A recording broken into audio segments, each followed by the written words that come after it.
Hi, it's Matt here from the Retro Odyssey podcast.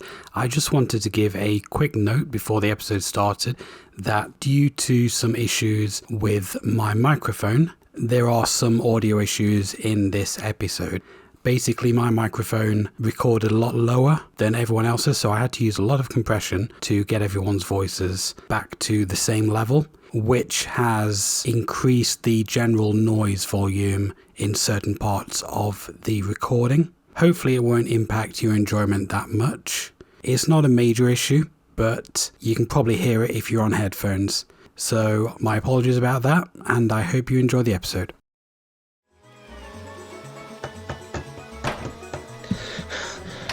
Guys, boss is coming. Look busy. Fuck. Matt, turn that off.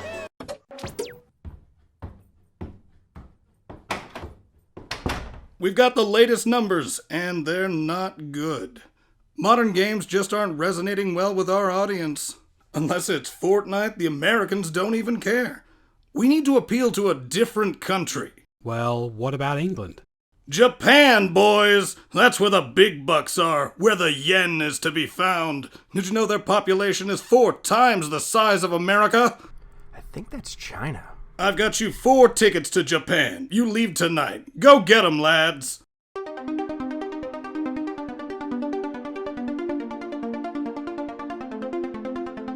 So, our plucky band of retrobates are en route to Japan on the cheapest airline the boss could find.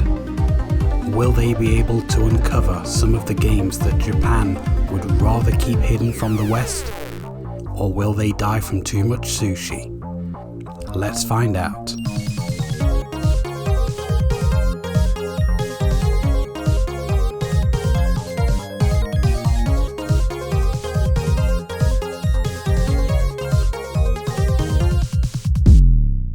Hello everybody and welcome to version 2.0 of the Retro Odyssey podcast. We've had a new title update and that's overhauled the whole podcast with some new features, and we've got a completely new user agreement as well that hopefully none of you will read. So I am your host as always, and I'm joined with my waifus Stephen, Ryan and Matt. Hi everyone. Hello. Hello. Hello. How are you all doing? I am awake. That's about all that can be said. I think this is the earliest I've ever been up on my day off, so Like almost 4:30 here. What are you talking about? it's before 10 here, so. Yeah, fair enough. Time zones and all that. And I work nights, so I haven't had a lot of sleep today. Fair enough. What are you, Matt? How are you doing? Not too bad. I've started new work schedule as well, so I start early in the mornings and I've basically got the rest of the day free after like midday or so. So yeah, it's good. Nice. Fun.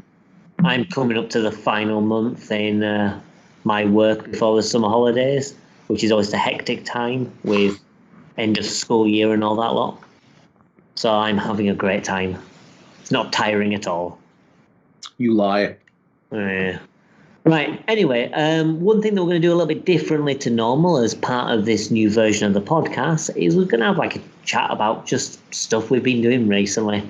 Not necessarily retro-related stuff. It can be to do with modern gaming or just anything gaming related we've done. I believe, like, Matt, you said you've got like a new control stick. Is it the wireless Mega Drive one or something? No, it's not. It's the retrobit ones. They are actually wired. I actually have 2 of them. I have a Saturn one and a Mega Drive 6-button one, and they're designed so that they look pretty much exactly like the originals. I've tested out the Saturn one quite a bit. I've been playing one of the games that we've been covering for this episode. I've been playing a lot with that, and it feels exactly like the original. Does it have extra buttons to cover like things like double triggers and things like that, which may exist in? So it's literally just button to button. Yeah, it is basically exactly the same. Obviously, you can't buy those controllers new anymore.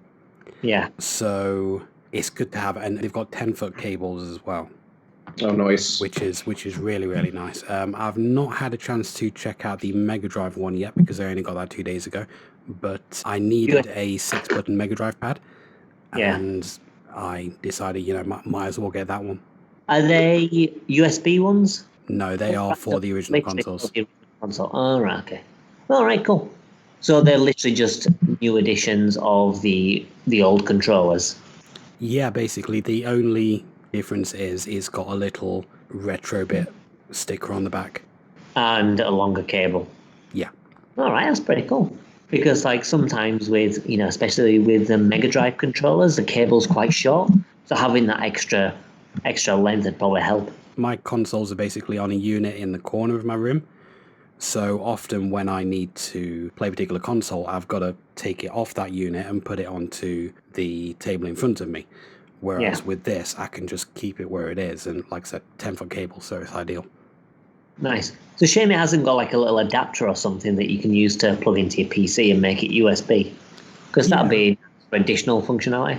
But I believe 8BitDo have done controllers exactly like that for the Saturn and Mega Drive recently. Well, they don't have one for the Saturn. They have a 6-button Genesis controller. It looks a lot like a Saturn controller. It feels absolutely amazing, and it's all Bluetooth. So if you get a USB receiver, it comes with a Genesis receiver. It can go to any of their Bluetooth receivers. It's kind of great. It feels super tight. It does look a bit like a weird hybrid between the 6-button Mega Drive controller and the Saturn version. It looks like it's all right. I'm not entirely sure about the button layout, to be honest. I think after having used my NES 8BitDo, I kind of like the 4 buttons in that square shape, and I'm kind of used to using that for my Switch games at least. That's when I'm playing this. It's weird that they picked a Genesis, or not Genesis, picked up the Saturn layout, because it feels like they're going to make a Saturn adapter and then give it a firmware update where you can go to Saturn mode. Because it has shoulder buttons too. Yeah, well, no, the thing is with the 8BitDo ones, they have the extra buttons, so you do have the functionality. I mean, obviously they're missing analog sticks, which, obviously is going to be more of an issue, but like, for example, the SNES one, they've got 2 analog sticks jumped on the bottom, and you've got the 2 sets of triggers. So you do have those additional buttons in order to use them with modern games, which it seems like this one doesn't have. It does not have. I can imagine that proves to be a bit more of an issue. I mean, obviously you've got 6 buttons on the front instead of the 4, so that would make up for... Well, that's the thing, is it also has 2 bumpers. Yeah. So that's why I'm saying it feels like they made this... So they do have like 2 bumpers on each side? Yeah, that's why I'm saying this is a Saturn controller as well. It just doesn't have any Saturn firmware. Okay, in that case, I mean, I suppose, when you click in the sticks and that counts as an extra button, those would make up for the additional 2 face buttons. So you're only missing the analog sticks, I suppose. Yep. Yeah, which I suppose depends on the game you're playing. It seems like a neat thing, but... It's also insanely comfortable. Yeah, I mean, if it's a hybrid between the Saturn and the Mega Drive one, the Saturn controller's fantastic, as, you already know. So what about anything else? I mean, obviously you've been using your controller, Matt. What games have you been playing? Just the ones for the podcast or anything else? So far, just one of the ones for the podcast at the minute, which I won't spoil and say what it is. I've played like probably about a dozen playthroughs of this game we're going to be talking about. Wow. And that's all that I've really played with it, to be honest. And like I said, I've not tested out the Mega Drive one yet. I've heard people say that the D-pad feels a little bit stiffer. I mean, I've held it in my hands and it seems fine to me. But I'll see when I actually get around to playing it. The Mega Drive D-pads are a little loose, in my opinion. I mean, not as bad as like the Master System one, which sloshes about like water. Yeah. But the Mega Drive D-pad is kind of a bit loose anyway, so having it tighter might not necessarily be that bad. So maybe it was more for, design reasons, and they thought that would work better. I don't know. But yeah, it'd be interesting to see next month how the Mega Drive one is. Yeah, definitely. I'll give it a try before next month. Yeah, presumably it'll be top quality like the Saturn one. What about any new games? Have you been playing any like modern type games as well? Pretty much just Final Fantasy 14, to be honest. I've just been mainlining that like for the past 9 months. So it's a bit of a long-term project. Oh, definitely, yeah. I mean, I cancelled my WoW subscription, and I've just been like fully on that. Wow. I really need to put some more time into that before the expansion comes out. Yeah, the expansion's out in a month. Yeah. So what's the average completion time then of Final Fantasy 14? It's an MMO, so it's it's just an ongoing thing. Yeah. Ah, right. Okay, so it's not a campaign. Fair enough. What about you guys on the other side of the pond? I haven't played many old games recently, but I did pick up Yoshi's Crafted World, and it is just disgustingly cute. Is it fun though? Because I played the demo, and even though it looks nice, it kind of seemed a bit bland to me. It was like it just goes through the motions and never. I mean, it's not a super complicated game. It just looks really, really nice. It's kind of a nice casual romp. Yeah. Like, even like, okay, so in Yoshi's Woolly World, the game actually started to get a bit difficult in normal mode. Like, just some of the platforming and trying to, like, if you were just trying to get to the level, it wasn't so bad. Yeah. But if you're actually trying to collect all the things, like, the game could get legitimately difficult. Yeah. And then you had, like, casual mode where you had the Super Dragon wings and you wouldn't fall down pits. And it took a lot of pressure off of those areas. Like, I'm not super far into Crafted World, but normal mode might be as easy as casual mode was. Really? It is very easy. Like, you can still die due to pitfalls, but even when you die, they just go, whoop, you're back. There's no, like, kind of penalties or anything for... I mean, the penalties for fucking up is one of the things to get a 100% on a level is to have max health. And they put in just enough health so you can maybe take one hit.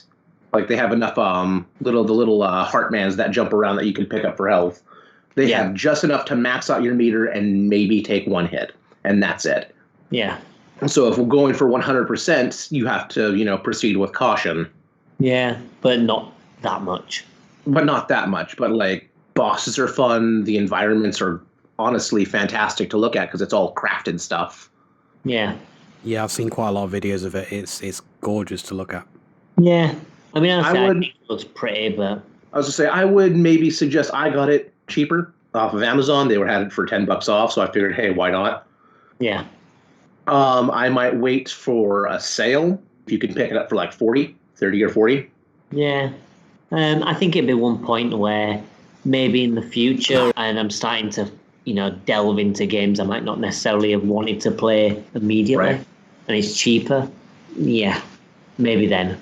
Otherwise, I think I'm not that bothered by it. I wasn't impressed with the demo that much. I didn't dislike it. It just kind of felt like it was just a bit simple and kind of generic. The gimmick of being able to shoot into the foreign background is just kind of neat, but it's not like super groundbreaking. Well, that's the thing. I mean, they have the foreground and background stuff, but it doesn't really seem like it's done for anything. It's not like a neat gimmick where there's some interesting puzzles. It's just there. I mean, well, there's like some stuff where you have to put together a train in the first level. Yeah. And you have to go and zap I think you have to zap one of the items, and then you have to shoot a Shy Guy who's holding another one, and then you get it that way. Yeah. I think that was in the demo. Yeah, but there's not any, like, convoluted puzzles. Yeah. I mean, it might be all right. I'm glad you're still enjoying it, but I'm not sure if it's for me or not. I haven't been won over by it. What about you, Steve? What have you been playing recently? Basically, all I've been playing is Final Fantasy VII on Switch and Kingdom Hearts 2 Final Mix. Any good? Oh, yeah. I give Final Fantasy VII a lot of grief because, people talk about how it's the greatest game of all time, and I don't think that it is. Yeah. But it's still a very, very good game. Like, I'm not going to say it's a bad game by any stretch.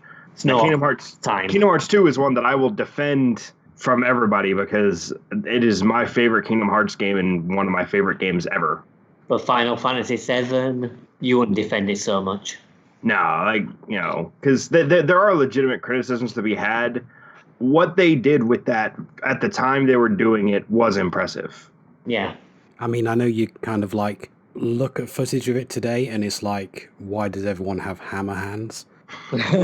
And that's like, they didn't have much option. But like the themes and stuff, like, they were talking about, climate change as an issue in the 90s, which, I mean, it's still not being addressed today. So, I guess we haven't learned anything, but Japan's been pretty on top of that sort of stuff for, the past 70 years. Yeah. Whereas you've got people like Donald Trump's, denying it even exists. Well, that's a lot of America. Shit. Even Mitch McConnell and his weird turtleneck has admitted that it existed, and that mankind is influencing it and accelerating it. Like, he apparently came around and finally admitted it. Yeah. But I guess that's why they're remaking it, because, no one paid attention 20 years ago. Now it's critical point. We'd better remake Final Fantasy VII and just remind people that the climate is kind of like a decline. We need to remake Final Fantasy VII, or the environment's going to get destroyed. Right. This is the only thing we can do.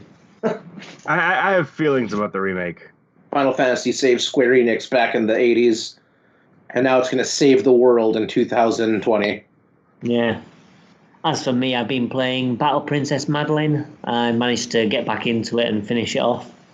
I stopped because it was kind of unplayable, ages ago, because it was so obtuse and you didn't know where you were going, and it was a bit of a mess. And then they did a massive overhaul, and they added things like waypoints, a quest guide, a map, heaven forbid. And now it's a lot of fun. Before, when you had no idea where you were even heading, it was a frustration.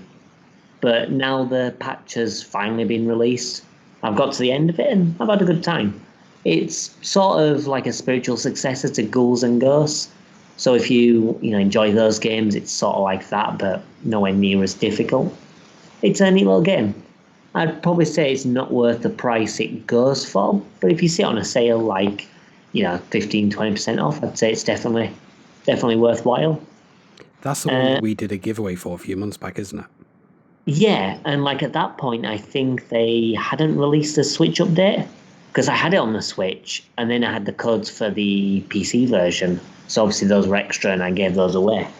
But yeah, it's still a pretty decent game, so I'd say that if you like Ghouls and Ghosts, it's, obviously there's nothing really similar these days apart from Battle Princess Madeline, and it is a pretty solid game and a pretty decent game. It's a little rough around the edges in some place, but it's still a good time. I've also jumped into, and I'm only really near the start of it, I've been playing Ultra Sun as well, Pokemon Ultra Sun. Getting ready for that Sword and Shield? Well, yeah. I've not actually played Sun and Moon or Ultra Sun and Ultra Moon, so I thought jump in, because Ultra Sun and Ultra Moon is basically like you remember how they used to do the third editions, like Yellow and Crystal and Platinum and all that lot? Mm-hmm.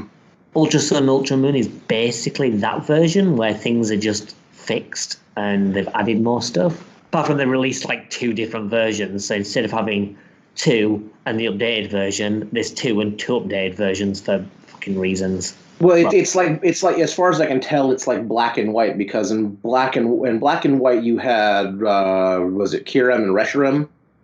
Yeah, as legendary, and then they did Black 2 and White 2, and Black and White 2 are sequels. This isn't a sequel; it's the same game. It's just more stuff, and they fix some stuff. But so, what he's saying is with the legendaries, where you had the mascot legendaries, and then they fused with the third legendary, and then you see the same thing with Sun and Moon. Yeah, they repeated that concept. Okay. I've not got to the end of it. Just the fire trials, so I'm not that far ahead. Yeah, they threw in the third legendary, and they do a weird fusion thing.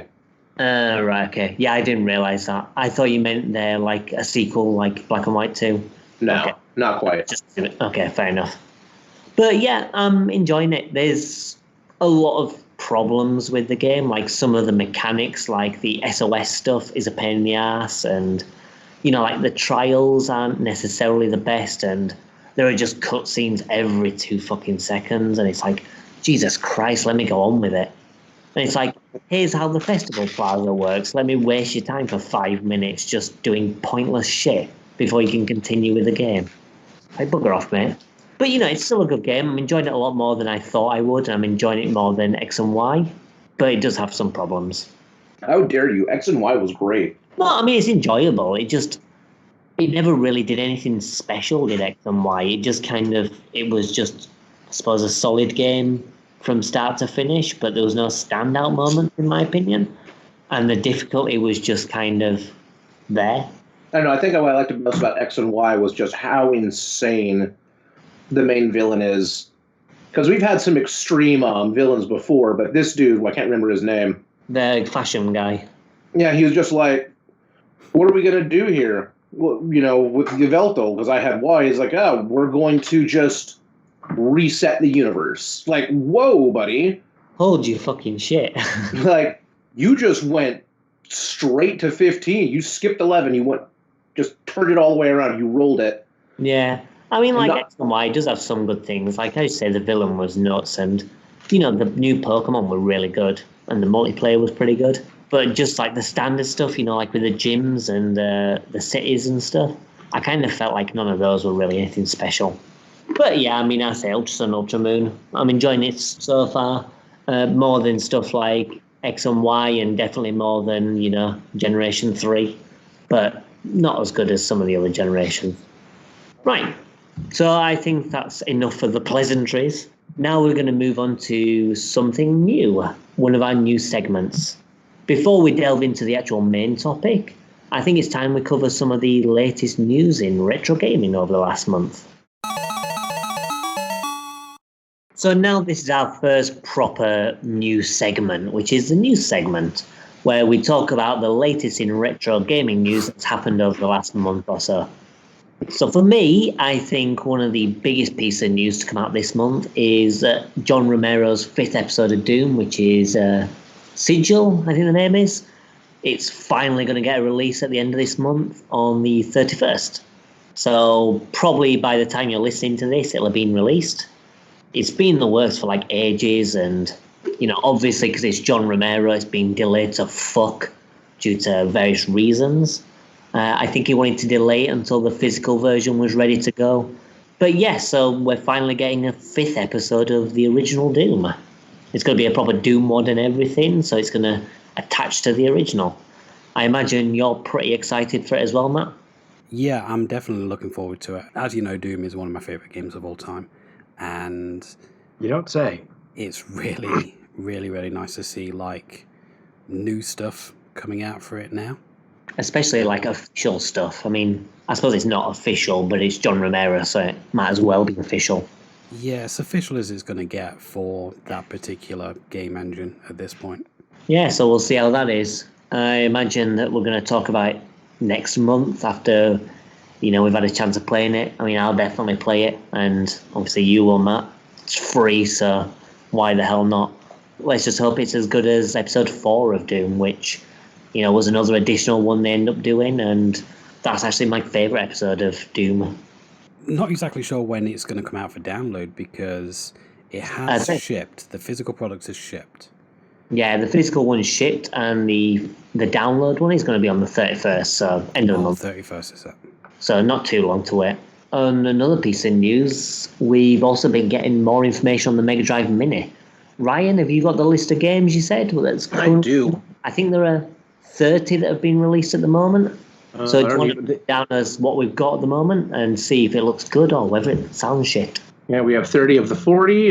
We got Echo the Dolphin, Castlevania Bloodline, Space Harrier 2, Shining Force, Dr. Robotnik's Mean Bean Machine, if you're into those puzzles and whatnot, Toe Jam and Earl, Comics Zone, Sonic the Hedgehog 1 and 2, Altered Beast, Gunstar Heroes, Mickey Mouse Castle of Illusion, and Mickey Mouse World of Illusion. And that was in the era where Disney games were usually pretty fucking awesome. Thunder Force 3. Wow, I can't actually read that. Fantasy Zone. Super Fantasy Zone. There we go. Has a pumpkin on it. That is very difficult to read with all those colors. Shinobi 3. Streets of Rage 2. Earthworm Jim. Contra Hardcores. Landstalker. Beyond Oasis, which I've heard is a great game. Yeah, I've got the Saturn sequel. It's really good. It's basically like Zelda, but with Aladdin. Mm-hmm. Ghouls and Ghosts, Alex Kidd and the Enchanted Castle, Golden Axe, Phantasy Star 4, Street Fighter 2 Special Champion Edition, which I have a comment about that in a second, Mega Man The Wily Wars, which is kind of a big deal because as just Mega Man has that game happened and sort of disappeared, and it's really just a compilation of Mega Man 1 through 3. I think you own a copy of it, don't you, Adam? Yeah, I mean, it's basically like a remake of Mega Man 1, 2, 3, and then there's a bonus Wily Castle with unique ones to that game. But like it's a completely different engine as well, so it feels different. So all the things like the pause trick from Mega Man 1 you can't do because it's just a new engine. But then things have been slowed down and it's been remade, properly, so it's completely playable and it's really good. They've even redone the music and everything. But Capcom just kind of ignored it after the Mega Drive. Yep. It was released on the Sega channel and then over in Europe physically. And that's all we've ever heard about it until now. So I'm quite excited that that's going to be on it because people will be able to play it. We're going to round off this list here that we have so far with Sonic Spinball, which is a good time. Vector Man, which I'm excited about because Vector Man's kick-ass. And Wonder Boy and Monster World. And 10 more to come, so... It's a nice list, really. I mean, I just thought with 40 games, most of them would be the stuff that we always see on the Mega Drive collections. And, you do have that to an extent. Oh, yeah. But then there are also some games like, noticeably for me, Castlevania Bloodlines, Mega Man. There are some games which you just kind of think, okay, fair play to you.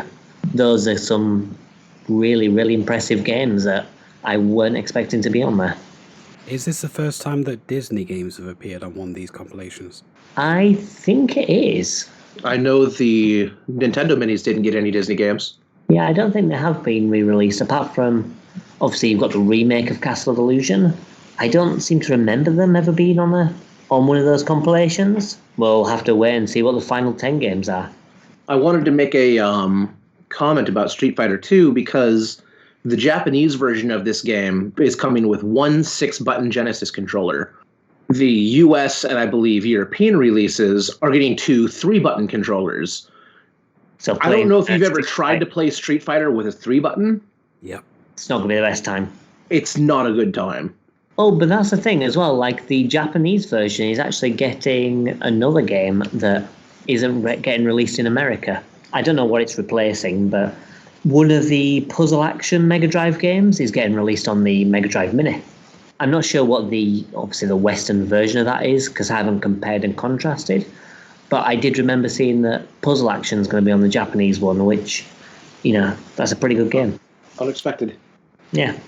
And then on the flip side, we have the Capcom Home Arcade system, which, the list of games isn't quite as exciting. You've got some games on there which, are pretty impressive. You've got Alien vs. Predator, which is the first re-release of the arcade title, so obviously that's quite good. Same with Mega Man The Power Battle, which obviously is a good game as well. You've got other classic games like Darkstalkers, Street Fighter 2 Hyper Fighting, because, you've always got to have a Street Fighter game on one of these things. Every time. Exactly. Street Fighter 2 Turbo. Again. Oh, no, Super Puzzle Fighter 2 Turbo, rather. Strider. And then you've got stuff like Pro Gear, Giga Wing, Ghouls and Ghosts, Final Fight, Eco Fighters, Cyberbots, Full Metal Madness, Captain Commando, Capcom Sports Club, Armored Warriors, and 1944 Loop Master. So yeah, it's a bit more of a mixed bag, I feel. There's some good titles on there, but the kicker is the price and the fact that you've got to play on this big fucking ugly arcade stick with see-through buttons. I was about to say, the biggest problem with it is that the buttons are see-through, or they're painted up to look like the deck, so you can't see your goddamn buttons. Yeah, so good luck playing a multiplayer game when you're frantically trying to do combos and not being able to see where the fucking buttons are. Just, what the hell were you thinking? I suppose they probably wanted to cash in on the craze of these mini systems and these plug-and-play devices. I imagine they'll probably sell some units, but it's quite pricey from what I believe. I'm wanting to say it's like 200 or something. 260 USD, and that is just like, I'm hoping that it's at least, like, the buttons are at least, all standard sized and high quality components so you can switch shit out if you want. Yeah. I would sooner take the internals out and put it in, like, something. A small housing and then just attach 2 arcade sticks. That's all they had to do. I mean, you could get, like, a RetroPie to play the exact same things and then just get, like, a good quality arcade stick. Yeah. You can buy yourself a pretty solid arcade stick for like a Hori for $70. You can get a solid arcade stick. It's not going to be the nicest one on the planet, but it's going to get the job done very well. It's going to be nicer than that Capcom one as well. And then you can get those, and those come in different colors, so you can buy one for you and one for your friend, and those will work on your other consoles as well. And then you can go and spend $40 on a Raspberry Pi. The games may not be official, but with a arcade stick that is as ugly as the Capcom logo right here, I'll go to jail. Yeah. Right. I think the last piece of news we'll probably cover at the moment is one that we touched upon briefly, and that's we got more details of Final Fantasy VII Remake, which I personally couldn't give a fuck about. So I think Steve's probably best covering this to give more information. Okay, so we got a short trailer from the PlayStation State of Play event, and the trailer showed a lot of detail in certain things, which is a good sign, because one of the things I was worried that they wouldn't have is some of the smaller details. But the reports we're hearing is that it's still going to be done in parts. It's going to be done in 3 parts, and that the first part could just be the part in Midgar, which that's not a third of the game. So there's, I'm curious what they're going to cut to fit the rest of the game onto 2 parts. I have mixed feelings because I don't know that I trust modern Square Enix to do this story properly, but it looks like they're trying. My main problem with this at the minute is that, unlike a lot of other episodic games, this is actually going to be 3 full-priced $60 games. Yes, I am very not okay with that. I don't understand why they're even doing this. We have the game released on multiple platforms, when all people really wanted was they did Advent Children, and people went, oh my gosh, Final Fantasy VII, I would love a game that looked like this. But they're not going to get the game they want. They're not getting the original game completely reskinned and updated with cutscenes to look like that. There's already a mod for the PC version of Final Fantasy VII to do all the cutscenes like that. It looks amazing. But they're going to get a game that they're going to hate because it's not going to be the game they played as children. Yes. It's going to be an action RPG. It's going to be something completely different.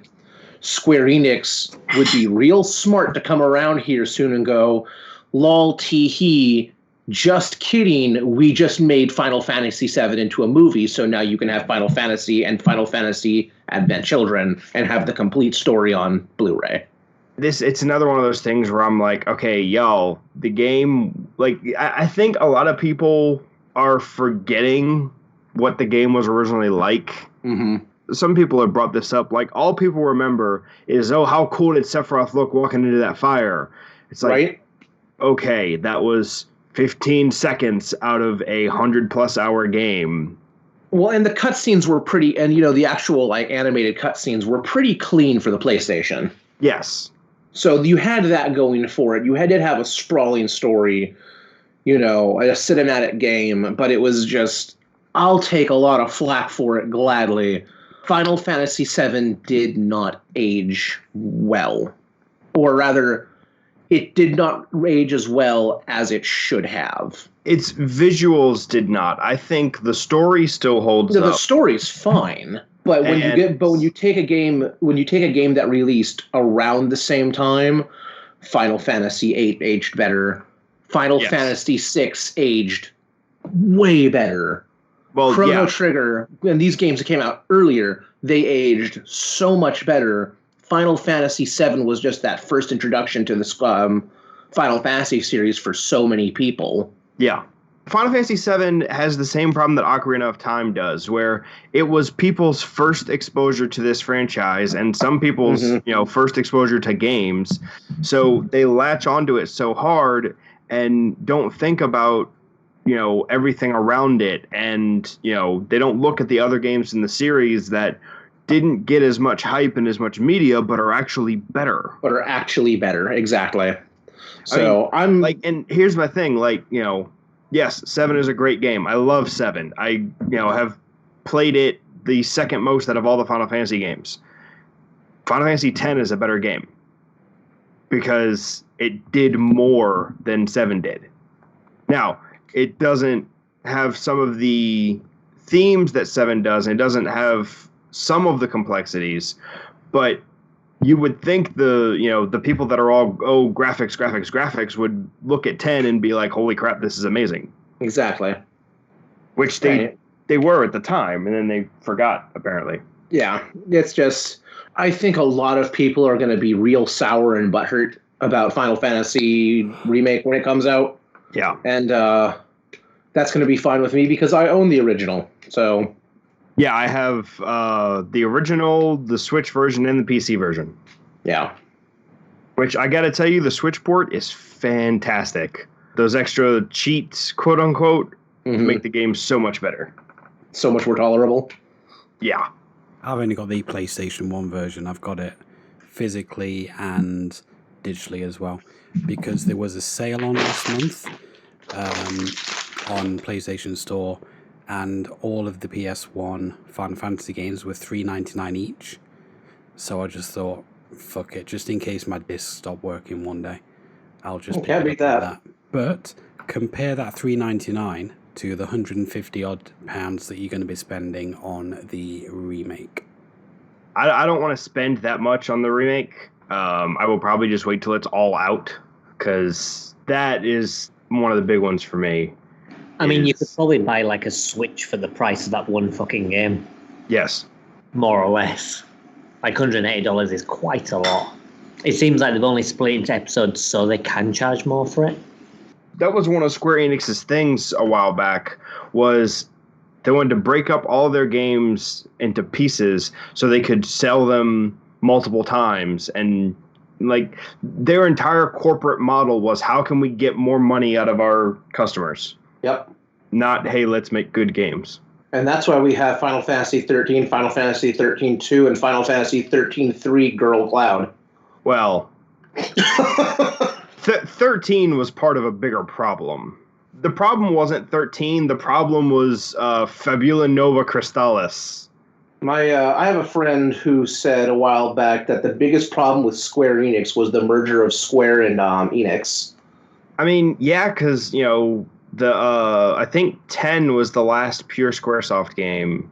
Ever since, every title has been contentious except the MMOs. The MMOs have been pretty well received. Well, except wasn't it 11 where it was released, it bombed horribly, so they completely redid it? No, that's 14. No, that's 14. Oh, that's 14, okay. And it is actually turned into quite a fantastic game. Yeah, it's brilliant, but it was abysmal when it first came out, which is why the new version is called A Realm Reborn, because they reset the whole world. There you go. But yeah, I mean, that's actually a really good point. Every game since 10, with the exception of the MMOs, has been contentious. I mean, 15 is pretty well liked, but, everything else is, drawn battle lines and everything. I hadn't actually considered that before. Well, we'll see how it is. Maybe it'll be released and turn out to be good, but I guess just have to wait and see. Yeah, I don't have high hopes. Yeah. But, releasing it episodic, I suppose that's better than ruining the game and filling it with, like, microtransactions and stuff. At least it could still be a good game. I'll buy an expensive one. My main concern is you're taking a fraction of the game and making it an entire, one of those 3 parts. That is concerning to me, because it's going to be hard to fit the rest of the game into 2 other parts. Well, the other thing as well, being an RPG, is how are they going to pace it afterwards? Because if you've only got one part, then what are people going to do? They're going to spend extra time in the game grinding. Yeah. So you run the risk of people going into the second half being completely over-leveled. Or if you take that into account, then people will be under-leveled and they'll have to do loads of grinding when the second part comes out before they can actually, get into it properly. Yeah. Unless you're going to have an adjustable difficulty based on your level where it scales, maybe. I don't know. Again, I suppose it's stuff where you just have to wait and see how it turns out. Right, well, anyway, I think that's all the main news out of the way, so we'll take a relaxing break and then we'll jump into our main topic.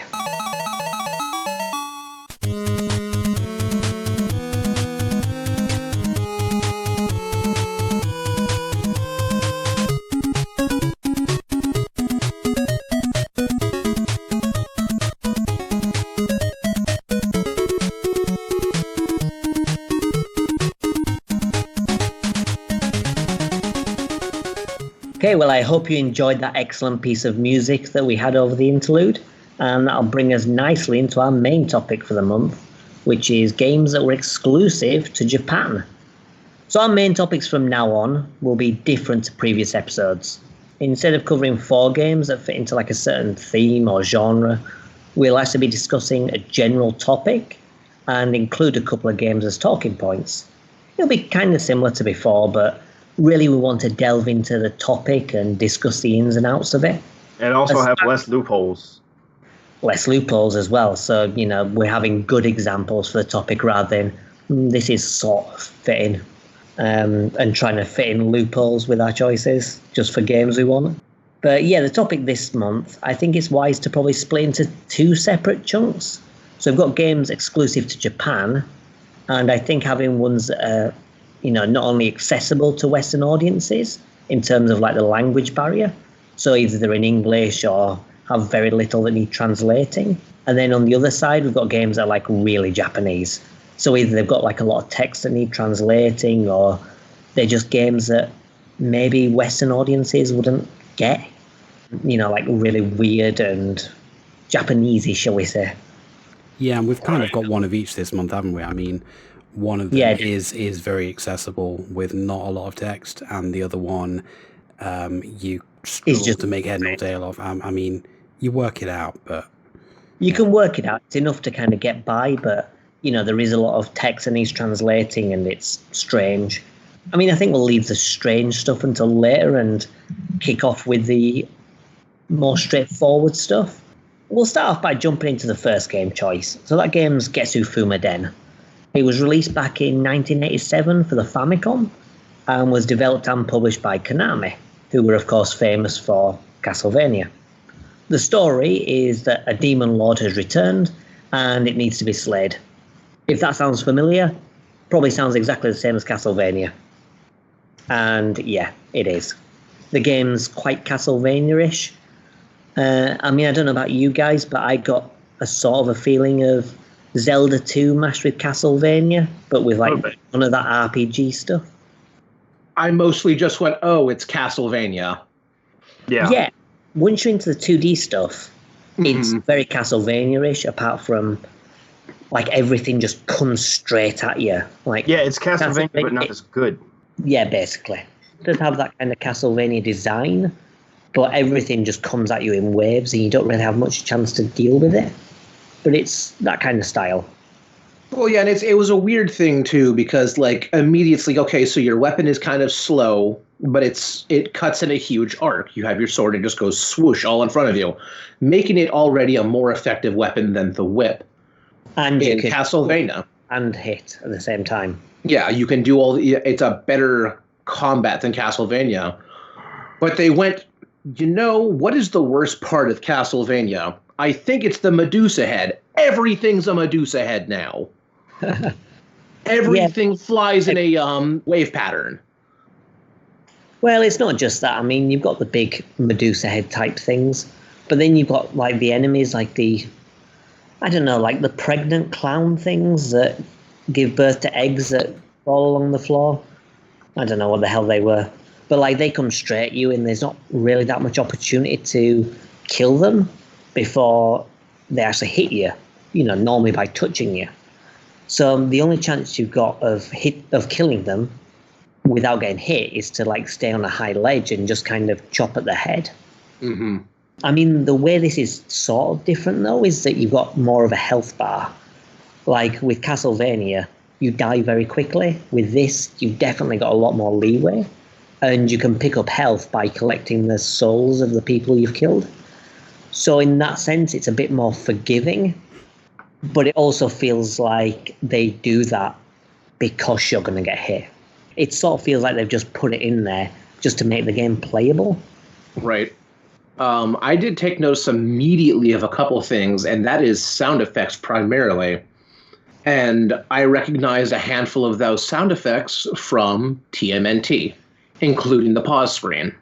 I don't really remember TMNT. I didn't notice that. I blocked that from my memory, but the when you hit pause, it has the same little pause chime from TMNT, and there's just a lot of like the attack sound effects are the same. Yeah. And it makes sense because they're Ultra is Konami, so they've probably just reused a lot of kind of assets and a lot of ideas. I say the game itself feels a bit Castlevania. They use the sound effects from TMNT, so they've probably just borrowed from other resources that they have at their disposal. And it's funny, like a game like this, it makes me wonder, why wasn't this ported to the US? Why didn't it ever get out of Japan? I mean, it feels very Castlevania-ish, which obviously was big in the West too. So that surprises me, because not only did it get released in Japan for the Famicom, it did get a re-release on the Wii, the Wii U, and the 3DS on the eShops. But all of those have been Japanese exclusives. Right. I mean, it's not like there's much to translate in the game, apart from like the opening dialogue and the shop. Like the rest of it is, you don't need to translate really. I mean, there's just bits and pieces. I don't think it would be a particular big thing to do. Right. And they could say, hey, look, here's this game which is very much in the style of a Castlevania type thing, and it's never been released outside of Japan. Here it is. Buy it. But they've never really done it. Personally, I don't think the game's very good, so that might be one of the reasons why it hasn't really had a broader appeal. But that's the thing, though. I mean, they have re-released it on the virtual consoles, which obviously they don't do with all their games. They've done that with like Castlevania, and they've done it with Getsu Fumaden and some of their other, properties. But it's not like they release just all their shit when it comes to the eShop. They haven't. They've released this for some reason on the virtual console. So there does seem to be like some degree of popularity, possibly in Japan. But yeah, I don't know. Because if it was just shit and no one wanted it, they wouldn't re-release it 3 times. Right. Yeah, I guess. And I don't think it is a bad game. I think it's definitely rough around the edges, and it doesn't feel as good as Castlevania, and it's definitely got problems. But I still think it's a reasonably enjoyable game. I mean, like, for me, the music is really, really good. It is quite enjoyable. Yeah, like the music's really good. I mean, the game itself has a lot of big problems, but I wouldn't call it a bad game by any stretch of the imagination. Yeah, it's not that it's an objectively bad game. It's that we have much better examples of what it was doing.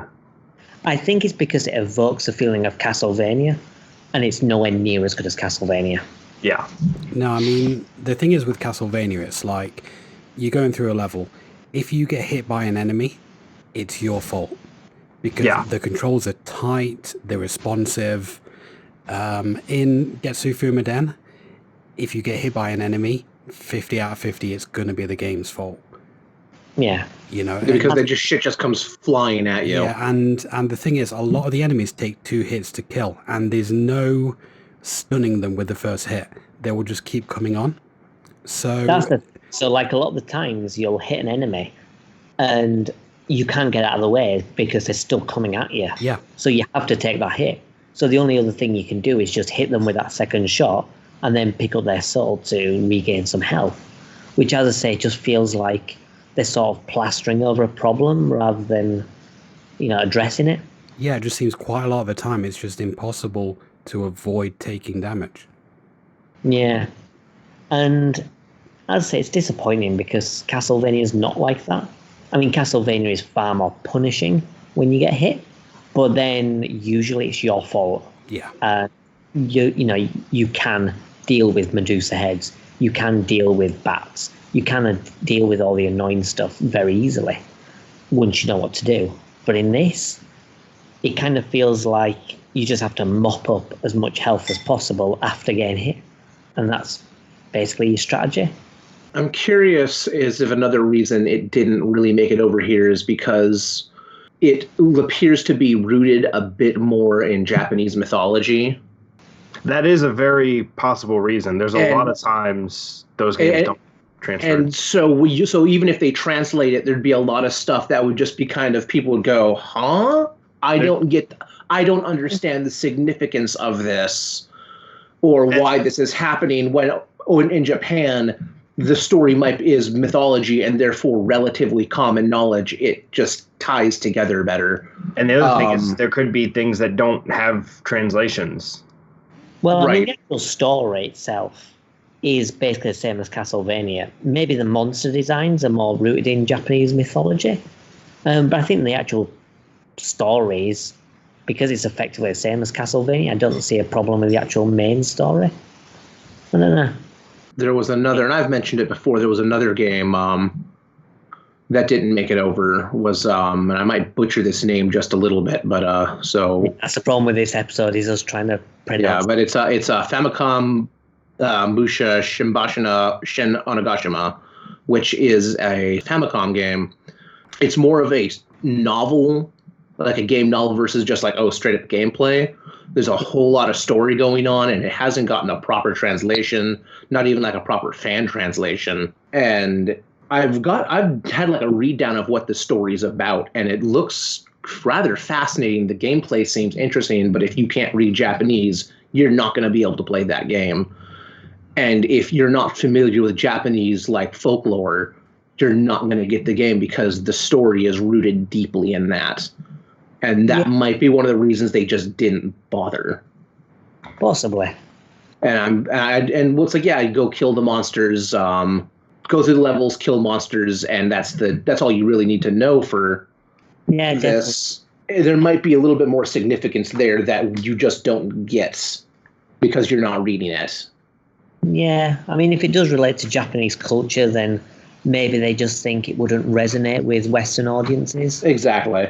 Like, they'll do that in other games where they go, hey, we're going to do this, but we're going to change this one thing or this thing over here when we do the localization just because you won't get it. Yeah, there's been some questionable translations by the localization teams. Mm-hmm. Like Working Designs was kind of famous for vastly changing things. And, obviously some people appreciate and then some people think, what the hell were they thinking? Exactly. But there are some games like with this, which I kind of think people would have liked. I mean, Castlevania with samurais, maybe back in 1987, people wouldn't have been into it. But I think now people will be like, yeah, I'd play that. I mean, for example, there's a game on the Saturn called Hisatsu, and it's basically ninjas. It's sort of like cowboy ninjas, more or less. And you play ninja assassins and you have to kill various different fellas. But it's based on a Japanese TV show. So I can imagine that the execs would probably just think, it's a Japanese TV show, we're not even going to bother releasing it in the West. Mm-hmm. But then again, obviously the Saturn had different problems with the American market, so there could very well be other issues in that. Right. With that particular game, I'd love it if they brought it over here. I mean, just for the music alone, the music in that game is just awesome. Yeah, I mean, like the actual cutscenes and stuff, there's like a tiny cutscene at the beginning of each level, and that's got Japanese written text. There's no voices, and everything else is just in English, so they wouldn't necessarily even have to do that much work in order to do a port. I'm not sure who makes that game, so I'm not sure if they're around to be able to do a port, but yeah, I mean, having a modern version of that or a re-release would be kind of cool. But then you've got stuff like, I mean, have you heard of Denshi Digo? Or it rings a bell. They've released a game more or less on every console in existence, apart from the Switch and probably the more modern consoles. But it's like an arcade Japanese train simulator. And because it's an arcade game, it's fun, it's easy to pick up. But yeah, you can just imagine like the execs thinking people aren't going to want to play it. But I don't think they would necessarily have to change that much. I mean, it's a train thing, so just change the name of the train stations to something generic. And I think people would want to play it 'cause it's just an arcade experience. But I think I saw actually. Didn't you do a video on it at some point? Yeah, it's been in one of my videos. And like they release controllers and stuff for it. So you've got like this, train controller type thing, pulling on the brakes and stuff. And, it's really fun. I mean, there are some things that are a bit more difficult to get with regards to, signals and stuff like that on the train lines. But, I mean, it's an arcade game, so it's relatively easy to get to grips with and deal with it. But yeah, I mean, can you think of any other games that you think are pretty straightforward, but never got a re-release? I mean, obviously you've got complicated stuff like, RPGs maybe, they're a bit more text heavy. But what about any other games where you think they could have just released it with little effort? Well, you have weird stuff like Doki Doki Panic, which isn't a particularly good game, but... Hey, you watch your mouth. It's just weird that when bringing it over to the West, they decided to change it into Super Mario Brothers 2. Well, I'm glad you brought it up because I was going to mention it. The reason Doki Doki Panic didn't make it until it was reskinned as Mario 2 or into a Mario game was there were some rights issues I learned. Because it was based off of a TV something rather. The game was basically pushed to market. It was a marketing tool for this like yearly TV event they were doing, and they weren't able to, like, the game came out and they weren't able to basically secure licensing after that, but they wanted to make a Mario game. So they're like, hey, Nintendo made this. Let's just reskin all the assets, or most of them. So it's basically like the opposite of Die Hard Arcade, where instead of not wanting to use the license, they'd use the license after for the West and just stuck Die Hard on it. Yeah, basically. I mean, instead they went, oh, we're not going to use this, so let's just put Mario on it that everyone can be familiar with. Yeah. They're also the thing where they thought the actual Mario 2 was too hard for us. Which, I'm sorry, like, Lost Levels gets really hard. There are some just wicked hard jumps. But some of the levels in Super Mario Bros., like our Super Mario Bros. 2, are a lot harder. Yeah. But it's kind of weird because there are a lot of games where they are pretty hard anyway. And they still get, they still see it through to the West with no problems. But then, obviously, like, as you say, the original Super Mario Bros. 2, they thought, too hard, we'll just release something else. Well, and I think that is more a result of the time period, because we had just gotten video games back up and running in the West. Yeah. I think obviously as time went on, that wasn't a factor because they realized, hey, there's, the Americans aren't that dumb. Yeah. I mean, like, next generation, you've got the complete opposite. If you think of Streets of Rage 3, Bare Knuckle 3 was pretty much the same difficulty as the second game. And then they released it in America and Europe, and they just made it balls to the wall hard for no reason. So the Japanese version is actually a lot easier. And weird. No idea why. That seems to be a recurrent theme, actually, for games that are ported over to the West from Japan. The Japanese ones always seem to have extra concessions for accessibility and difficulty. They always seem to be like that, a little bit easier. On the 8-bit versions, obviously you've got stuff like Super Mario Bros. 2, but then you've got Mega Man 2, where Mega Man 2, in America, you've got normal and hard mode, which the hard mode is the regular mode in the Japanese version. So it kind of feels like initially with the NES and what have you, the Japanese versions were a lot harder, and then in the next generation it sort of switched around for God knows what reason. Because they can. Yeah, I mean, more modern games generally do have kind of like an easier time in the Japanese versions. I mean, a lot of the Resident Evil games do actually have those extra concessions in the Japanese versions. Yeah, the Japanese version of Resident Evil 1 on the Saturn, you've got auto aim, for example, which isn't in the Western version. And then I know, like, Perfect Dark and GoldenEye, the hardest difficulty mode is a lot easier because you've got like extra body armor and stuff. So yeah, it's odd how things have changed. But also as well, there are some games, just going back to like Japanese exclusives, there were games that got released, but like way after the fact. I mean, Stephen, I remember you mentioning like a while ago about a game that took forever just to get a re-release. Was it like a Final Fantasy game or game or something? That was like 14 years and they finally did a re-release of it. I think what I mentioned was the Final Mix version of the Kingdom Hearts games. Yeah, it could have been. Yeah, I think that was what it is because The only other thing that I mentioned frequently is Seiken Densetsu 3, which is one that we've never gotten, but it's one of those that it's the sequel to Secret of Mana, but it's one of those that you cannot play if you can't read Japanese or have the translation that was done by fans. So that's not being released again? No. So that's basically like Mother 3, where people want it, but it's just not happening. People want it, have translated it, and told Nintendo, hey, use our translation, and they won't do it. Right. Because they hate money. It's strange as well, because sometimes you can get like a large fan base, and they will basically do a port or a remake or something. And there's things like Mother 3 where, you've got this huge fan base. It seems like it's growing year after year, and they're constantly demanding this game. And Nintendo just seems to ignore them. Because they hate money. Yeah. It's the weirdest thing. Well, another game that has kind of like similar circumstances surrounding it is Final Fantasy III, which the version of Final Fantasy III that we got over here on the SNES was, I believe, Final Fantasy V? Six. Was it? In Japan. And it took them such a long time to actually release the original Final Fantasy III over here.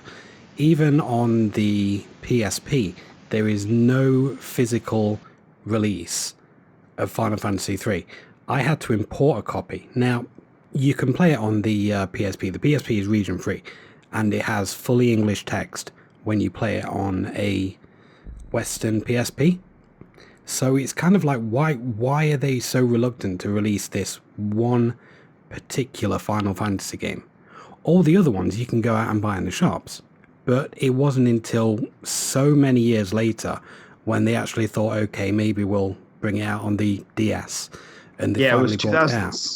2006 that we finally got Final Fantasy III. It was the only one we didn't have at that point. But like I said, they did have a translation. Because I have the PSP version, the Japanese PSP version, and it plays in English. That's because the PSP version was basically the DS game. Like, it's the same game. It wasn't even possible for us to play until 2006. Well, okay, possible for us to play and know what's going on. It's just weird that they kind of like take that extended amount of time to do it on such a popular series. A lot of what they did was when they re-released 1, they would do 1 and 2 at the same time. I think that's the only reason we had 2 in any form, because a lot of people like to just abandon 2. So I think, we already had 4, and they gave us 5 in, I think it was like the late 90s when we got the PS1 versions. But for some reason, when we had 5 and 6 paired together on the PS1, and then for some reason we got 4 and Chrono Trigger instead of 4 and 3.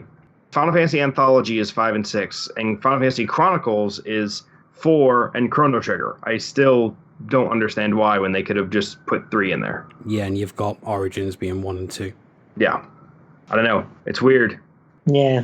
It's kind of strange how they do. I mean, it leads us nicely into the next game, to be honest, because this is a game that I don't think it had like a massive fan base, but it must have had something, because after the game, it managed to get a manga, and then it eventually got a remake. But like the remake was completely different. That game is Baroque, which was how would you describe this? Like a first-person RPG horror dungeon crawler? It's just stuff. It's weird as hell. I mean, I can completely understand why they didn't release it in the West. I mean, obviously with the Saturn, you've got the Western market, so, that's understandable where it is. But you'd have thought, PS1, it could still have been a possibility, but obviously they didn't because it was weird as hell. But they did eventually release it in the West. I mean, they changed it quite a fair bit because they did a remake, and what was that on? It was on the Wii and... It was on the PlayStation 2. PlayStation 2 as well. PlayStation 2, and we did, I think did the GameCube get it at the same time with the... I don't think it was on the GameCube. I think it was a Wii. So, they changed the gameplay a fair bit. So, it had, a third-person style, and... you could switch back to first, though. Yeah, but then, the actual the atmosphere and everything was completely changed because it had more of an anime art style, whereas in the PS1 and the Saturn versions, everything's like really gritty and weird, rather than this like kind of bubbly anime style, which I think was probably done to appeal to more Western audiences. Well, and it is weird because it does have a very horrible atmosphere. Like, it sets into kind of just everything is sort of awful.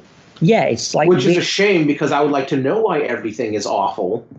I mean, from what I gather, I've not looked into the story because that would be too easy.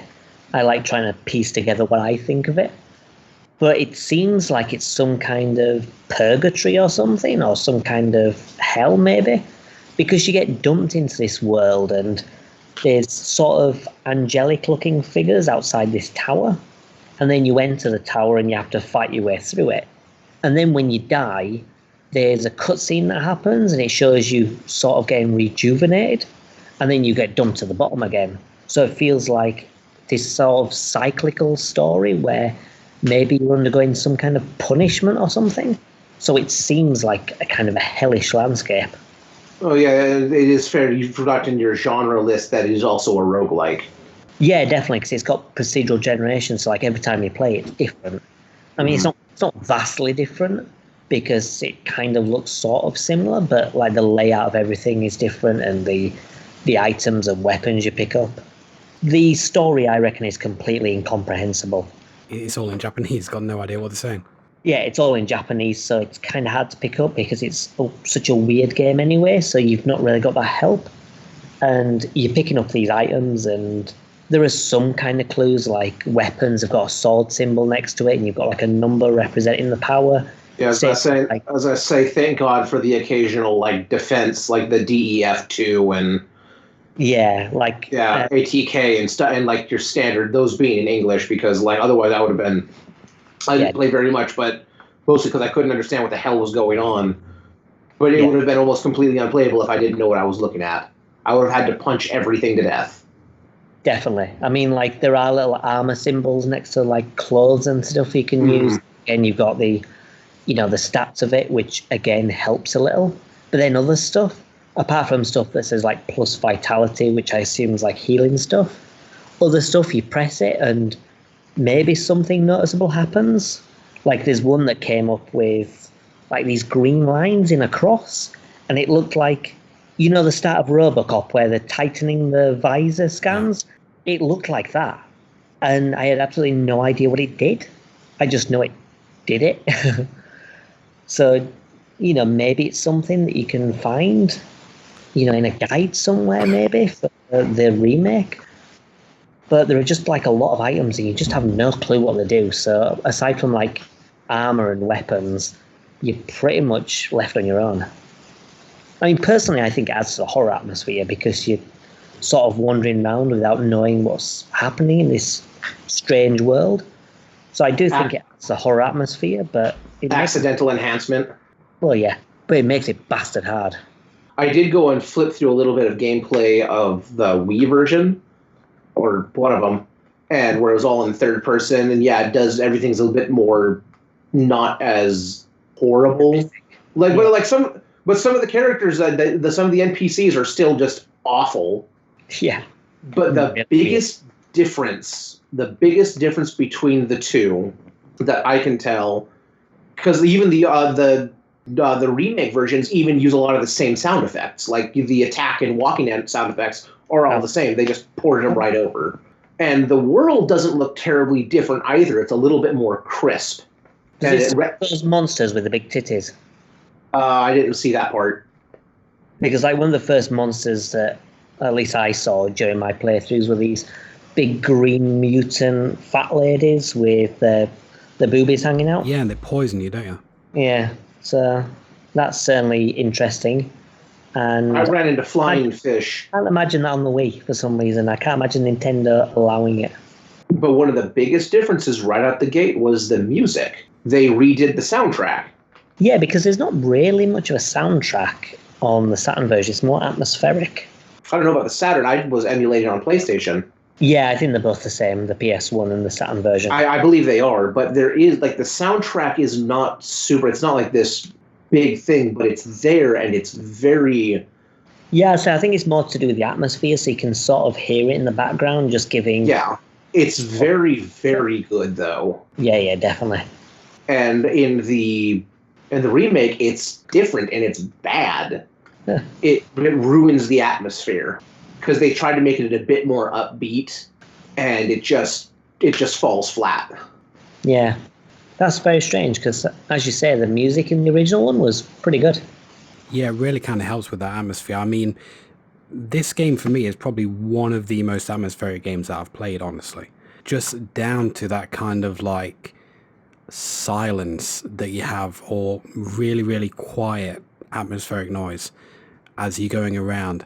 As you said, there is music, but it's slight. Very understated. Yeah, it's understated, and you're going around these dark rooms, and like you enter a room, you can't see the other side of the room because it's in shadow. It's only as you go forward that it kind of like lights up a bit, so you don't really know what you're going into, and you have all these really strange enemies, and occasionally you'll walk into a room and you'll see like there'll be like, I'm assuming it's some kind of ghost, and it'll either rush towards you or just move backwards and fade into the wall. And it's a really kind of like, what the fuck is going on? Yeah, I didn't really understand that because I only got it like maybe a couple of times where the ghost thing appeared. It does seem to be random and it doesn't seem to do anything, but it's there and it's weird and creepy as hell. Like, I would say that Baroque is one of the scariest games I've played, just because it nails the atmosphere. For real, though. How far did you get in it out of interest? I think I got to, I don't know what floor it will have been, but I think I got to like maybe level 8 in experience, maybe. I think 8 is about where I got to in terms of level, because I did play about a dozen or so runs of it, but I died like quite a few times as well. Just trying to go through that menu and try and find like which one of these is going to give me more vitality, because your health will regen, but you can't stick around waiting for your health to regen because your vitality goes down. Yeah. So you kind of like have that dual balancing act there. But I did play quite a few runs, and I think my longest one was probably about 20, maybe 30 minutes. Yeah, it's one of those games where if you're not expecting to get far or to complete it, it's a nice one to dip into for like a brief run. As you say, 20 or 30 minutes maybe tops, and you'll have a good horror experience. And if you treat it more like of an arcade thing where you're just trying to do better each time, I think that's probably the best way to play it without knowing what the fuck's going on. I'm just thinking, to level 8 this time. Oh, I got to level 10 next time. I think I got to level 4, and I think I might have hit like the third level, like the third floor of the tower. For me, one of the hardest parts was finding a weapon at the start. Right. Because it took me a while to cotton on that you actually have to stay next to that guy until he's finished, like, I think it's 2 cycles of dialogue. Yeah. Before and then he gives you a gun. Yeah, because normally you just stand next to an enemy not next to an enemy, next to an NPC, and the talking will happen automatically. So I was just like, okay, let's just walk past this guy, he's got something to say. And I didn't realise that he would keep on talking and then give me the gun. So like the first time I played it, I wandered into the tower and I didn't have a weapon. I was like, okay, I'm going to die very quickly because I couldn't find a weapon, and it was like, okay, this run's ended. But even with that gun, it only gives you 5 bullets. So yeah, you kind of like want to...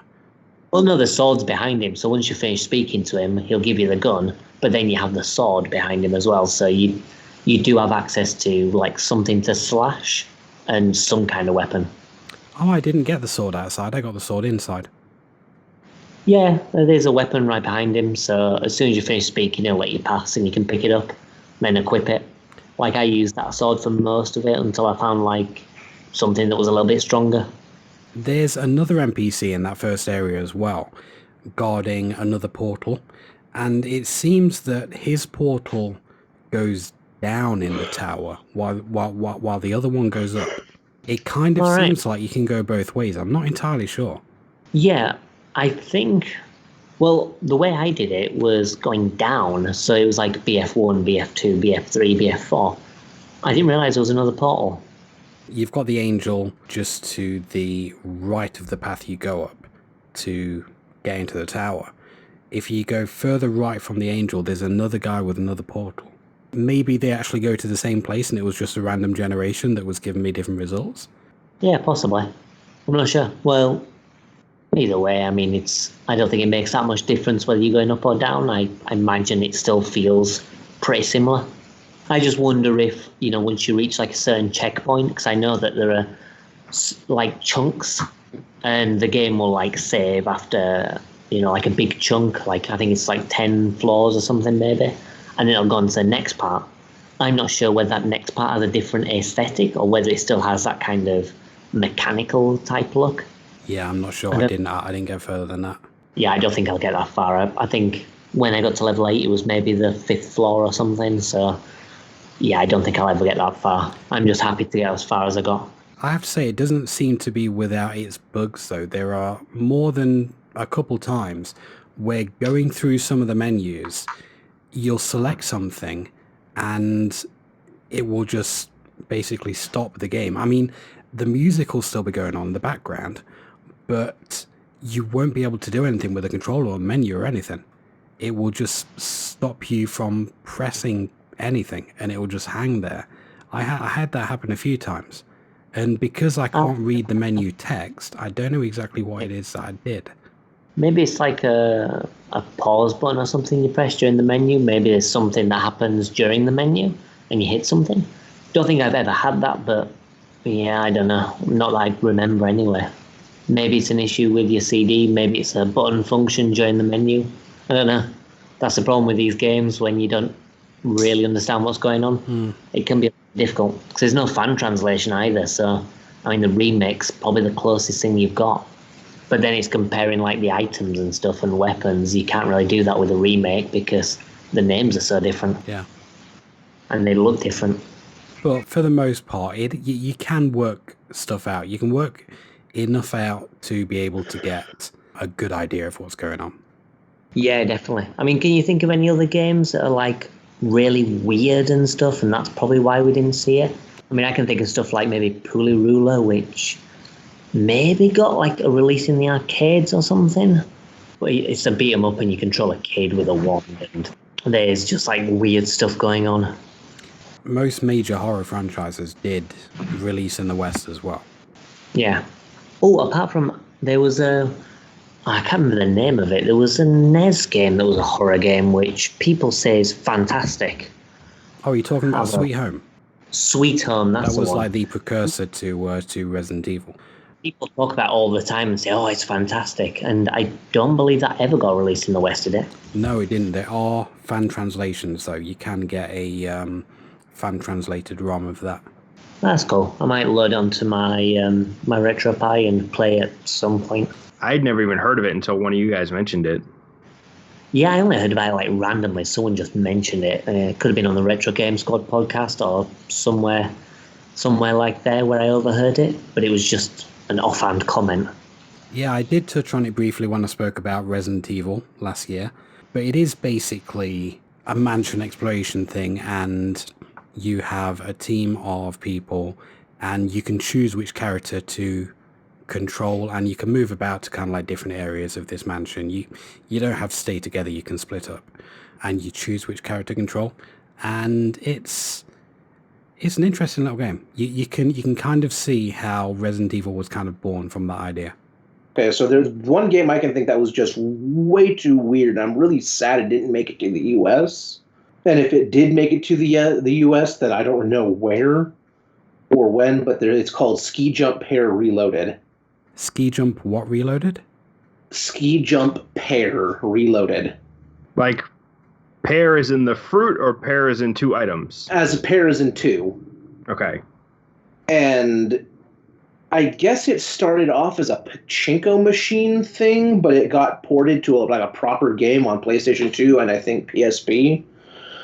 And it's a ski jumping game, and I can't explain it because it's two people on skis and like you do tricks, like tricks happen and stuff, and I've only watched the game be played, and it's the most ridiculous thing I've ever seen. Like one of the jumps is there's 3 people on this huge set of skis, and it's 2 people and then a little person, and they're going down the ski slope, and the dude on the back grabs the little person, hops off the skis and starts running behind, throws the little guy like a football, to which the person who is now in midair catches the little person, lands, and then spikes him in the snow. And this is a real game. Yeah, it sounds about right. And I'm pretty sure it never ever got an official release, but that is the PSP region locked? No. Well, then if you have a PSP, you can get it on that. But as far as I know, it was only released in Japan. One that wasn't released for a while, but we did eventually get was the first Mother game. I mean, we didn't see that until a couple of years ago. Because what they did, they released Earthbound, and then people were scrambling for Mother, and they did... What did the fan translation call it? It was like... The fan translation was Earthbound 0. I mean, that's the good thing, really, is that some of these games are exclusive. They do find eventual release. I mean, I just say with like the Mother games, they eventually got a release. Another title as well, Sin and Punishment for the N64, was something that people were after for ages. And then it got a Wii re-release, I think. Yeah. So, you do kind of get these releases far after the fact. Final Fantasy III is another example. So, I mean, they're not out of the question, no matter how old they are. As long as the company still exists, there's still a possibility we might get it. Yeah, so give us Seiken Densetsu 3, Square. Yeah, could happen.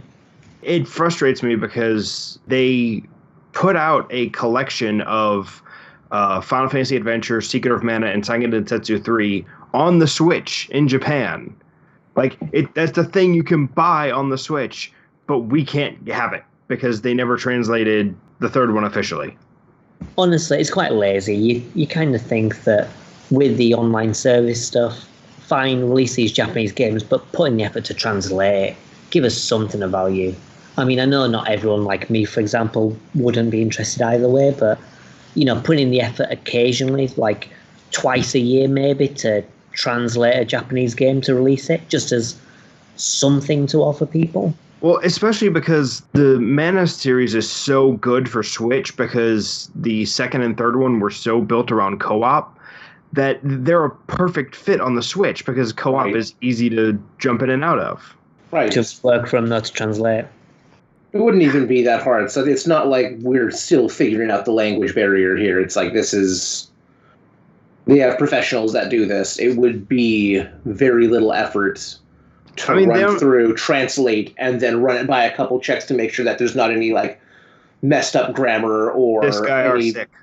Yeah, I am error. But well, with the Resident Evil 4 on the Switch, they couldn't even be bothered to make the subtitles work, so don't underestimate how lazy some developers are. And here's the thing, they don't even need the professionals. The fans have already translated it and said, hey, Square, use our translation. Well, I can kind of see why they wouldn't do that, because it does open them up to litigation. If the person who did this fan translation years down the line said, you're making a lot of money off of this, and I actually did this translation, they would have a case in court. So yeah, I know all the legal reasons. It's frustrating. Yeah. Well, yeah, I mean, if some guy can basically knock it together in his basement, why can't a team of professionals do it properly? Yeah, that's the other thing is, Yeah. Or, I mean, you can use the fan translation, but draw up a contract where you actually pay the person who did the translation for their work.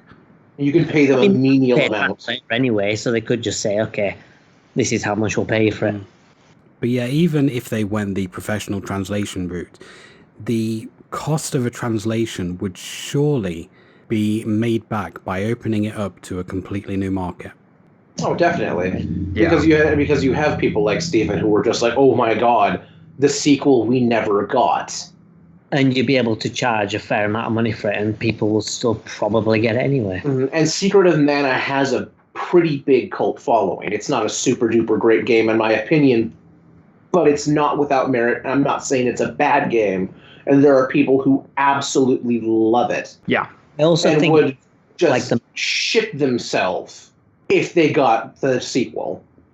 Well, the thing is, if they got, from a marketing standpoint, doing this translation would be very little effort, and it would gain hype enough for them to, revisit the series with a sequel or a reboot or something like that. Yeah, and not only that, but they've already put it up on Switch, so they're clearly willing to sell this game. Yeah. It's not like they think it's bad and they're ashamed of it. Well, it's like going back to Getsu Fumaden. They've released it on the Wii, the Wii U, the 3DS, but the minimal translation involved isn't really worth it. So they don't see it as a bad game, but they don't want to go to the effort of actually making it available to Western audiences. It's just annoying. It's just like, what was the other one? Fire Emblem. Most of the Fire Emblem games we haven't gotten, including what I think is probably one of the better ones, Genealogy of the Holy War. They gave us one of the Japanese exclusive ones, so we might see more of them down the line, but, that's still left to be seen. Maybe, yeah. Well, I think now's probably a decent enough time to do it, because with Smash Brothers, the Fire Emblem characters are already in a lot of Nintendo users' mindsets. Yeah. Because people know them through that series, Marth and Roy and stuff are the ones that I've got in my mind because I grew up with Smash Brothers Melee. So those characters are well-known characters to me, even though I've never played a Fire Emblem game. Right. So, same thing will happen with Smash Brothers Ultimate. All these Fire Emblem characters, people will know them already without even having played any games. Yeah, and I think we have Marth's game, we have Ike's game, and we have Corrin's game. We don't have Roy's game yet. Right. Classic game. Roy's the best one. From what I understand, that game was pretty good. I've got a cartridge for it. I just haven't gotten to it yet. Cool. Right, well, I think we've covered a fair bit of our thoughts on this topic. We've gone into quite a fair bit of depth as to, what we reckon about these Japanese exclusive games. Personally, I find it quite interesting to look at these Japanese exclusive titles. I know that a fair few titles I've covered on my channel have been exclusive to Japan, and they're unique, shall we say. They're very Japanese. You can tell that's where they've come from. Yeah, what's the name of the one that you're currently playing? Because I picked up a different version of that, didn't I? Yeah, you did. And that's another Japanese exclusive title as well. Ninja Jajamaru-kun. Yeah, I wasn't about to pronounce that myself. Because, you're playing the Saturn version, aren't you? But Well, it's a sort of a sequel, really. It's a Saturn version. And in the Saturn version, there are these small sections from the NES game. And the NES game is, I say NES, Famicom. The Famicom game is the one that you've got. Yeah, because I watched your videos. I saw it and thought, I really don't want to play that Saturn version, but those bonus levels look cool. So I found out that the Famicom versions were essentially the Famicom version is what the bonus levels are, basically. And I found it online for £3. So I thought, why not? Why not? Well, those bonus stages, which are the Famicom ones, they're the best part of the game. Yeah. The game itself is pretty solid, and again, I think it probably would have done reasonably well in the West. The monster designs are weird as hell, and the bosses are terrible. But the game is still pretty fun and pretty enjoyable. Although I think the Famicom version is probably better, to be honest. But I suppose that because they're so unique and a bit strange, that probably the executives over in Japan just didn't have faith that the games would be profitable enough. Yeah, but the good thing is as well, with a lot of Famicom games are super cheap. Really, really cheap. So if you've got a way to play them, then you can build up a pretty big library pretty quickly. I don't have a Famicom, but I have Retron 5, which can play Famicom games. So I think that's probably... So you can get games dirt cheap.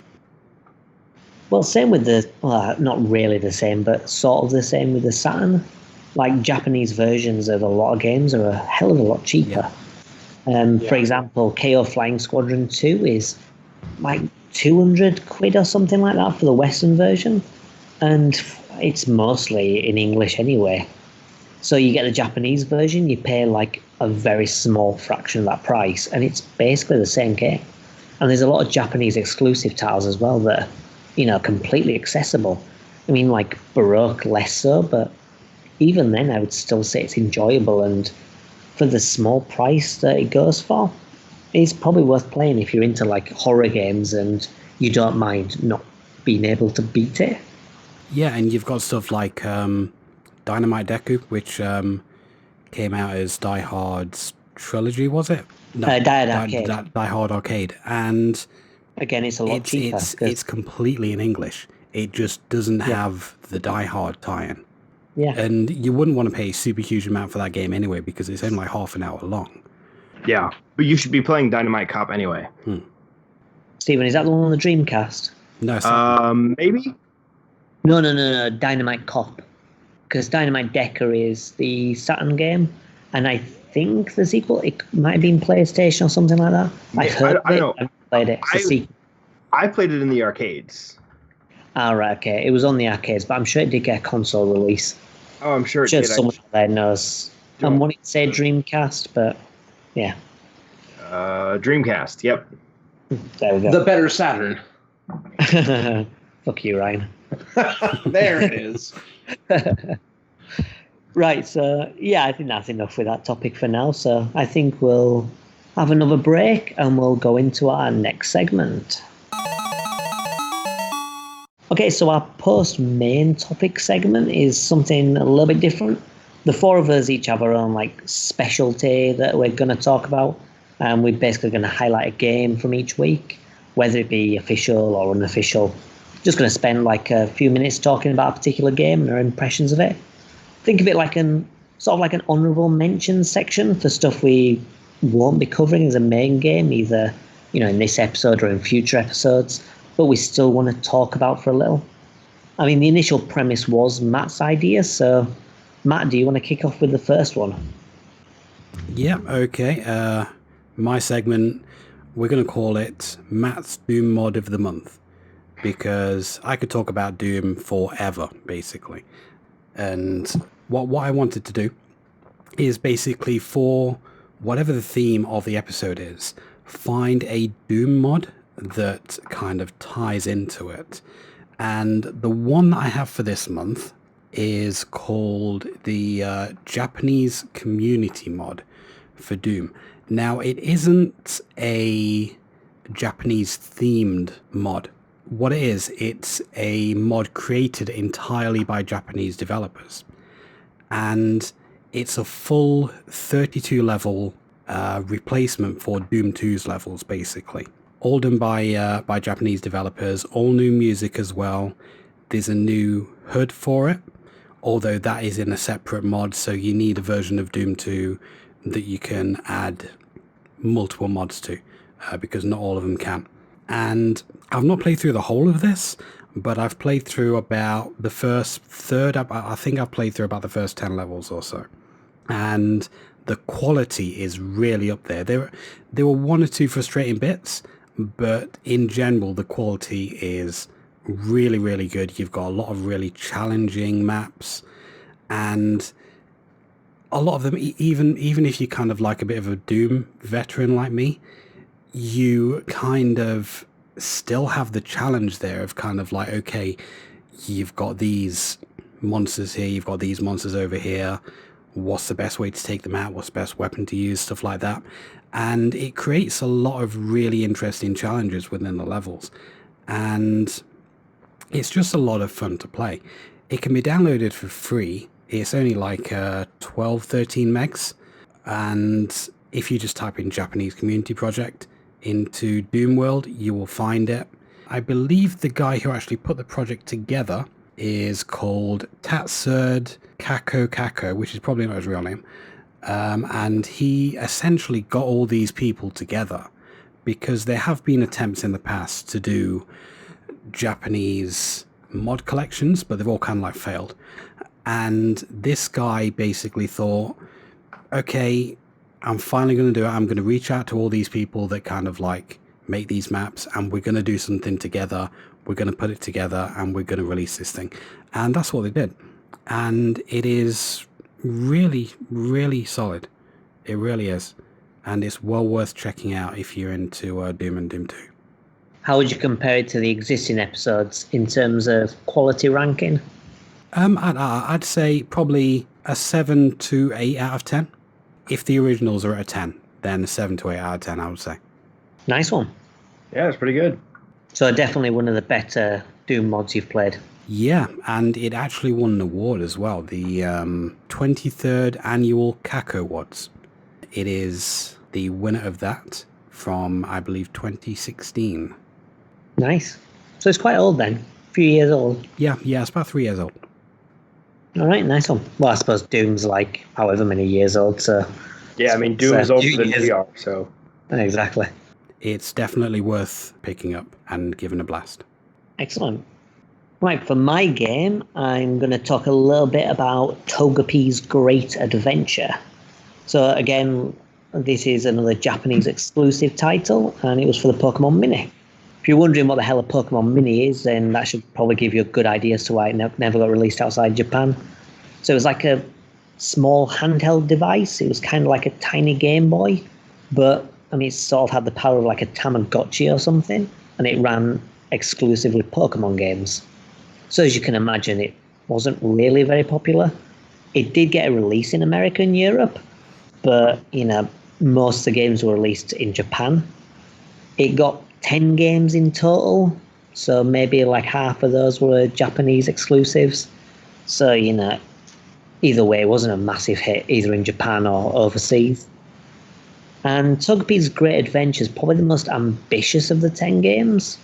You basically control Togepi, who, if you're familiar with Pokemon, it's like the little Pokemon that comes out of the egg that's in the anime that gets carried around by Misty.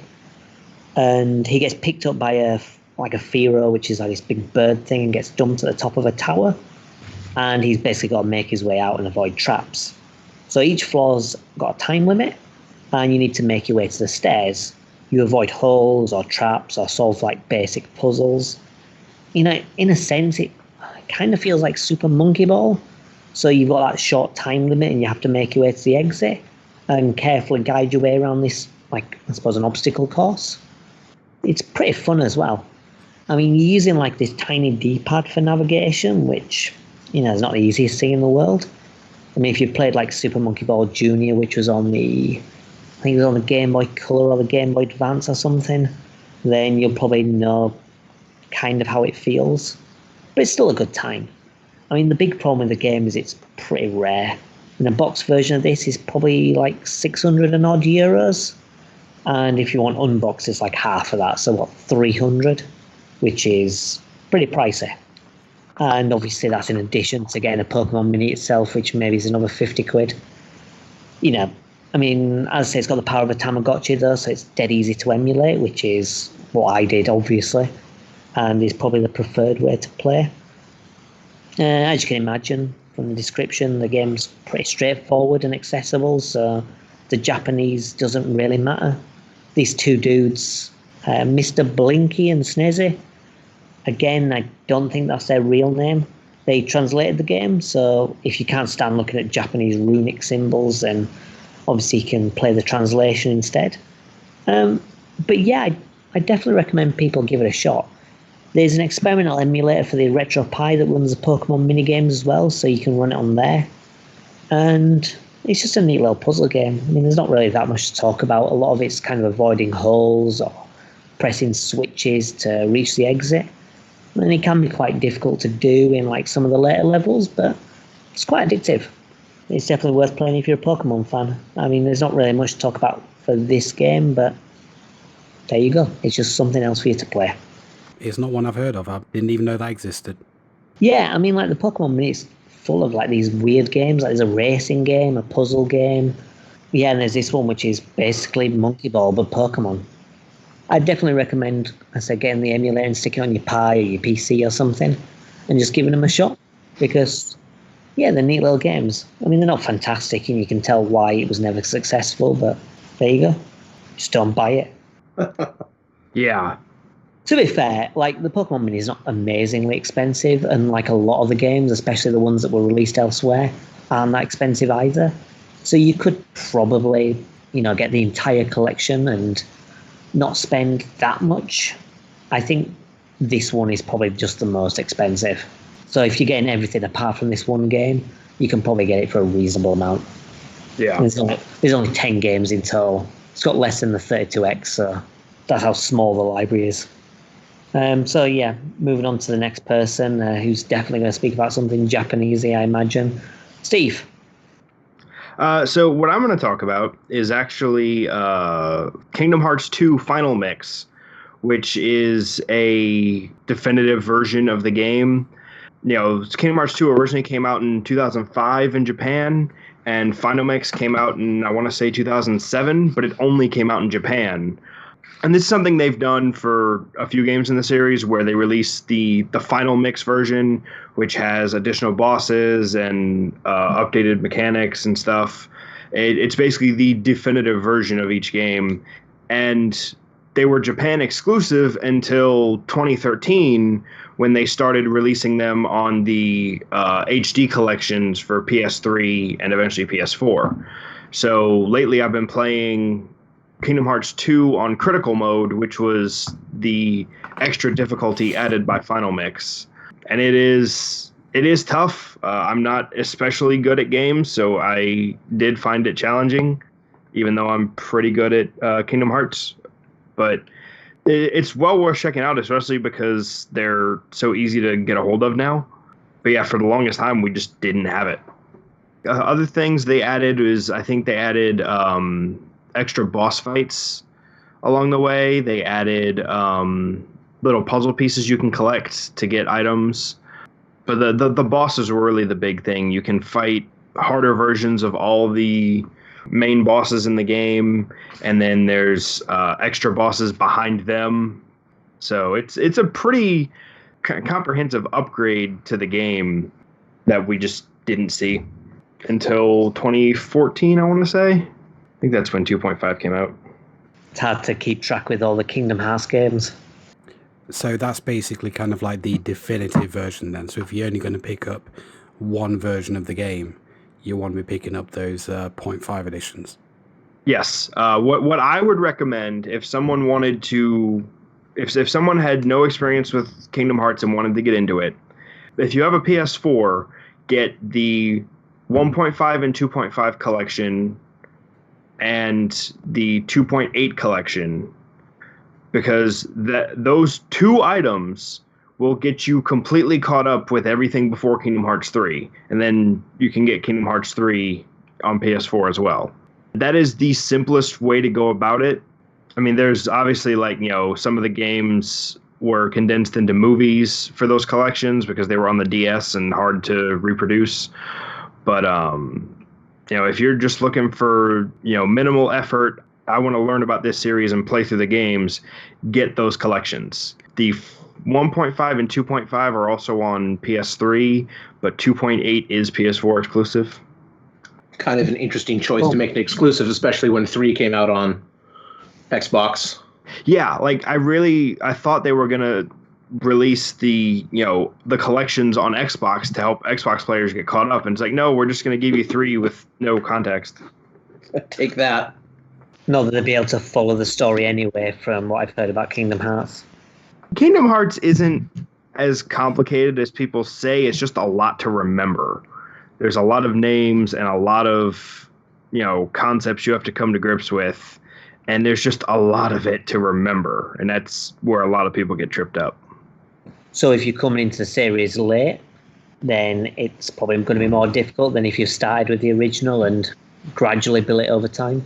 Actually, not even. I actually didn't play these games at all until 2012. No, it was early 2013, before the HD collections came out. But I didn't start until then, and I was just fine with it. It's just you have to play the games in order, and you have to play them in one of a number of sequences that works, because there are a couple of games you can move around, but you have to play all of the games, and a lot of people missed certain ones because they were on things like the Game Boy Advance or the DS, and they got all confused, and it's like, well, but you didn't play, you completely missed out on some games. So that's where some of the problems came in, was people missed games or, played them out of order or whatever. It's a shame. Nice one. Ryan, do you have anything to share? Yeah, I think what I'm going to do for this is I'm going to basically talk about some of the more obscure consoles for maybe the people who are just sort of not necessarily into collecting. If you're into collecting obscure consoles, you probably know about all of them. But maybe if you're into collecting consoles and there's stuff you haven't heard about, just do a quick little chat about it, and even maybe some of these consoles some of you might not even heard of. And since we're doing exclusive to Japan, I think I'll start off with something a little bit light and Japan exclusive, and that would be the Game Boy Light. It was released only in Japan for like about a year. It was released in 1998, I believe. It was a modified Game Boy Pocket that was completely and very nicely backlit. And it came out right before the Game Boy Color, so it didn't really go anywhere. But it was interesting because it was not the first backlit handheld. Obviously, the Game Gear was backlit, and that's where all your batteries went. By the way, was a fluorescent lamp behind the screen, just sucking them dry. But it had a very bright backlit screen, and being in the Game Boy Pocket era, it had gotten a lot better with batteries versus, requiring, was it 4 or 6 AA's? That was the... Game Gear was 6 AA's, and you had to change them like every half hour. Like 3 to 4 hours, absolute max. And then the Game Boy had no backlight, and you got about, 10 hours, but it was 4 AA's. The Pocket was much better on batteries. Yeah. But yeah, we had the light that was backlit, and you can still buy them. They're kind of expensive for a Game Boy. You're looking starting out at around $150. And then going up from there, they had a whole bunch of special editions that were released for different retailers. Because the most common ones are gold and silver, but there's translucent yellows and reds and all sorts of crazy ones. Again, all Japan exclusive. Yeah. So a lot of people haven't even heard of this thing. They've never seen it. And you can go and mod your Game Boys now. They have all sorts of backlighting kits, so it's not super special because some of these backlight kits aren't even that difficult to install. But a lot of these kits are DIYs as long as you have your basic tools to crack the case. Right. But if you're a collector or you don't want to change the value of an older console by modifying it, these are available. And being a Game Boy Pocket body, essentially, they're super slick and nice and compact. They look really clean. It's one of those things that I wish we had gotten because it's a great idea and it seemed to have worked pretty well in execution. Oh, it worked great in execution, but it was stupid that we got the Game Boy Color. Well, it wasn't stupid that we got the Game Boy Color. Yeah, the Game Boy Color was amazing. It was stupid that we had to wait for the Game Boy Color, and the Game Boy Advance before we got the SP with the backlight. Yeah. We had to wait a long time for them to reintroduce this. Because as someone who, tried to play his Game Boy games without light, it don't work that well. It doesn't work that well. I remember sitting in the back of a car. I don't remember where we were driving, but I'm sitting in the back of the car with my Game Boy, with my Game Boy Color, and I'm angling it out the window so every time we, get near a street lamp, yep, I'm able to unpause it and play for, 12 seconds and pause it again, and then quickly pause it and play a little bit more and pause it. Yep. Yeah, it was the same with the Game Gear, really. It was a little bit better because you had that light and the colour, but still, in the car, it was kind of getting glimpses of light where you could actually see what the hell was going on. And then other times it's like, okay, I'm not going to be able to play anything. Yeah, there's a reason the Worm Light sold so well. At one point, I had a little tiny flashlight that I could just hold between my teeth and I could play in the dark. Yeah. Modern problems call for modern solutions, so. Definitely. I'm looking at picking up one of these eventually to round out my Game Boy collection. Yeah, I've got a friend who has every Nintendo handheld ever released except this one. So I'm sure he'll get his hands on this eventually. Yeah, and it's because they weren't made for very long, so they're getting more and more expensive. Yeah. And again, they wear down. People used them. They were a Game Boy, so they wear down and wear out just like anything else. Yeah. Basically, the thing is if you're going to get one, now is the best time because they're not ever going to get cheaper. Yeah. Yeah. Nice one. Okay, so that's nicely rounded up our little specialist subjects, I think. Thanks a lot for that, guys. So we'll take a final break and we'll go into something a little bit special for this episode. See you soon. Okay, so for the final part, and it's just for this episode, we're not going to do it every time. We're going to have like a little quiz, just a fun thing to finish things off on. And I'm sure that you guys and gals at home can participate as well. So the topic this month was Japanese games. So what I've done for this quiz is I've handpicked 10 Japanese names from, I'd say, popular retro titles, but known retro titles is probably going to be a more apt description. And you just need to tell me what the name was over in the West. All clear? Okay. Yep. Yeah, pretty straightforward. Obviously, they're a bit up and down in terms of difficulty. Some will be easier than others. But I'm sure that with regards to the actual Western game, you've probably heard of more or less all of them, I would hope. Right, so let's kick things off. The first one, the name is Akumajo Dracula. Mats, we'll start with you. Any ideas what this game could be in the West? It'll be one of the Castlevania games. I'm not entirely sure which one. I need a specific one. Akumajo Dracula. I'm going to go with Kid Dracula. Okay. Ryan, any guesses? I was only going to get as close as Castlevania. So do you want to just guess a game? Just Castlevania or a specific one? I'll just shot in the dark Castlevania 3. Okay. Steve? I'm going to say Kid Dracula with a little more confidence than Matt did. Okay. Well, it's actually the original Castlevania. So, no points, unfortunately. So, yeah, I mean, you've got things like Akumajo Dracula X, Akumajo Dracula Nocturne in the Moonlight, or whatever it is, for Symphony of the Night. So you've got variations, but Akumajo Dracula is effectively Dracula's Castle, which is the name of the series. Okay. So this one, I mean, it should be easy to guess the series, but guessing the game could be a bit more difficult. So the next game is The Legend of Zelda Triforce of the Gods. Ryan, any clues? Legend of Zelda Triforce of the Gods. Is that Link to the Past? Okay. Steve, what do you think? That is Link to the Past. Matt? Well, I wouldn't have known. I would have guessed Zelda 2. But I'm sure that Stephen and Ryan are right. Yep, they are. Triforce of the Gods is A Link to the Past. Now, I apologise for this next one because I'm probably going to get the pronunciation wrong, which I probably should have just said in advance, to be honest. But the next one is Gekikami Ninja Den. Stephen, what do you think? I have no idea. Do you just want to guess a game? Nope. Gekikami Ninja Den. Nope, I got nothing. Matt? Just a wild guess. I'm going to go with Ninja Gaiden. Okay, Ryan? I was also going to go with Ninja Gaiden. You're all incorrect. Oh, well, how about that?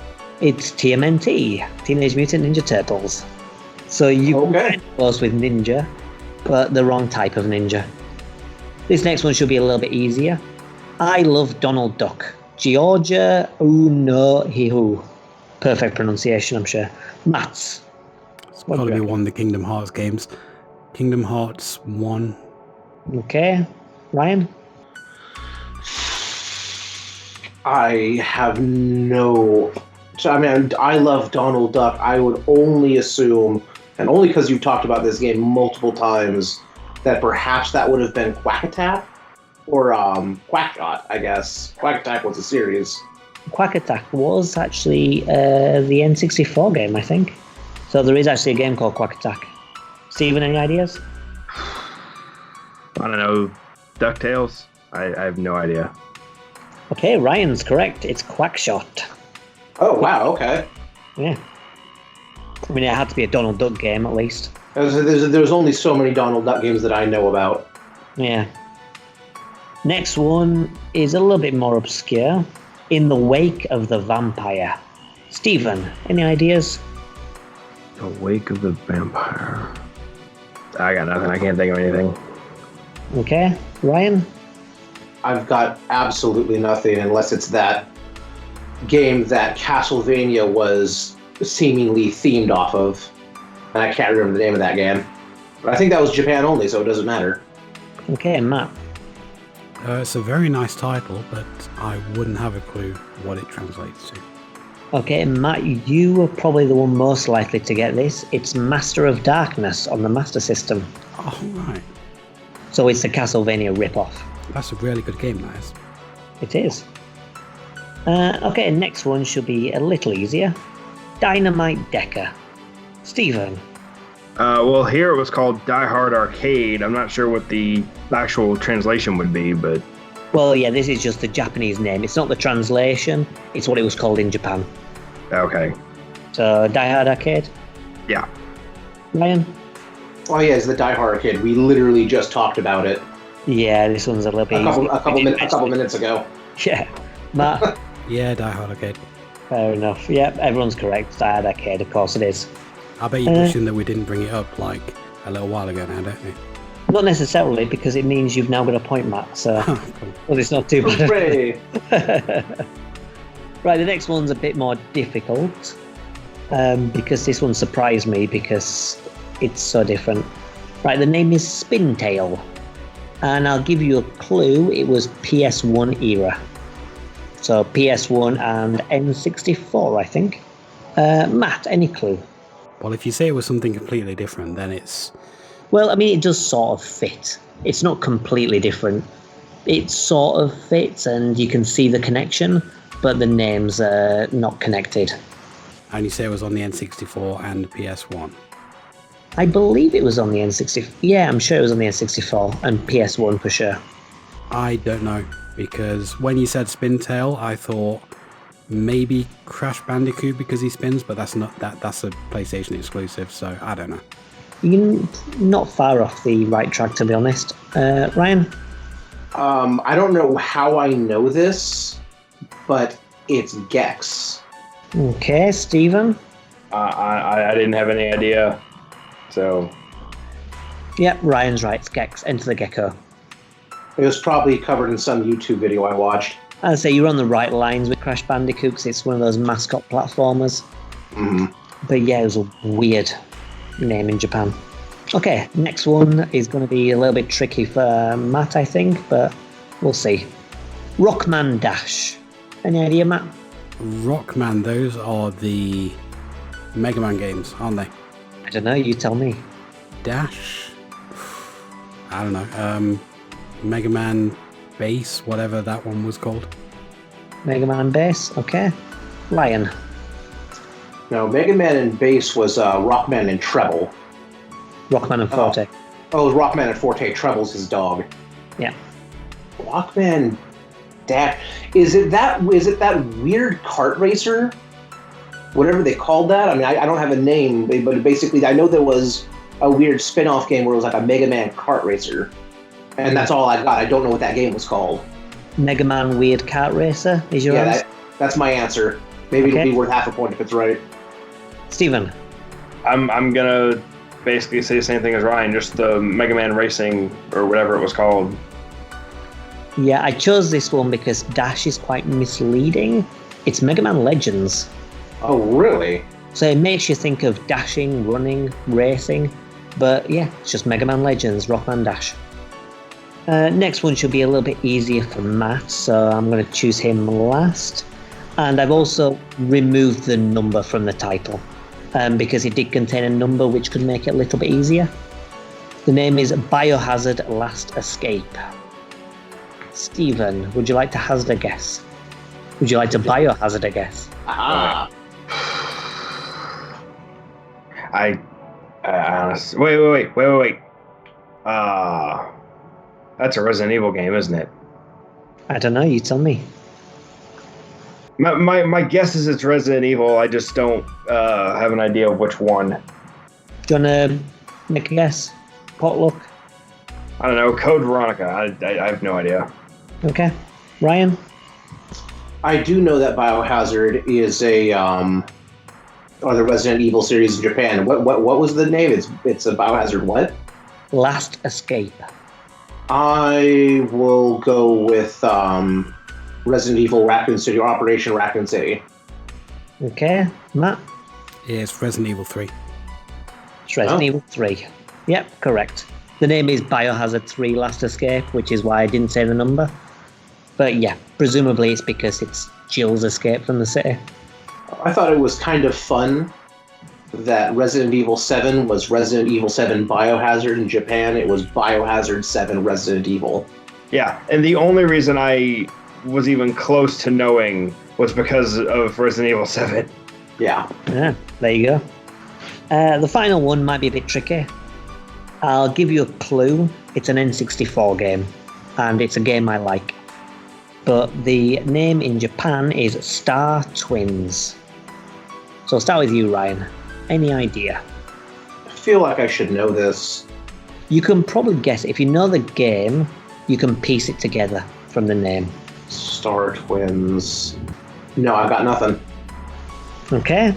Oh, no, wait. Is it Jetpack Gemini? Jetpack Gemini is your answer? I think so. I thought that was the N64. Okay. Steve? Jet Force Gemini.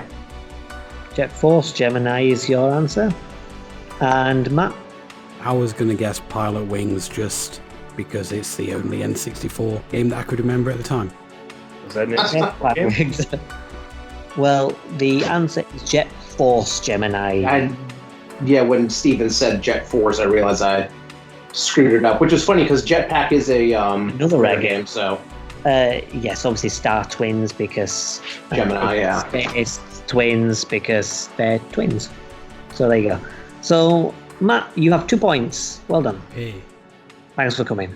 Steve, 3 points, and Ryan is the winner with 4 points. Good work. Your prize is absolutely nothing apart from the respect of your peers. I'll take it. Congratulations. He wins every single one of these except the ones he runs. No, I lost one of them. Yeah, the one that you ran. That's true. I'll tell you what, your prize is that you can do the next quiz, Ryan. Hooray. I'm just really good with useless knowledge. Yeah, well, not too great. I mean, it was only 4 out of 10. Hey, so man, I did better than Steven. Yeah, that ain't hard. Only just. Only just. Yeah. Right, well, with that out of the way, that's ended our episode on Japanese exclusive titles. I hope you've enjoyed the new format. It's probably going to be a bit rough around the edges for these first couple of episodes while we get into the swing of things, but hopefully it'll work out a lot better in the long run. Well, hope you've enjoyed it, and all that's left to do is say goodbye. Bye, everyone. Bye. Goodbye. Bye.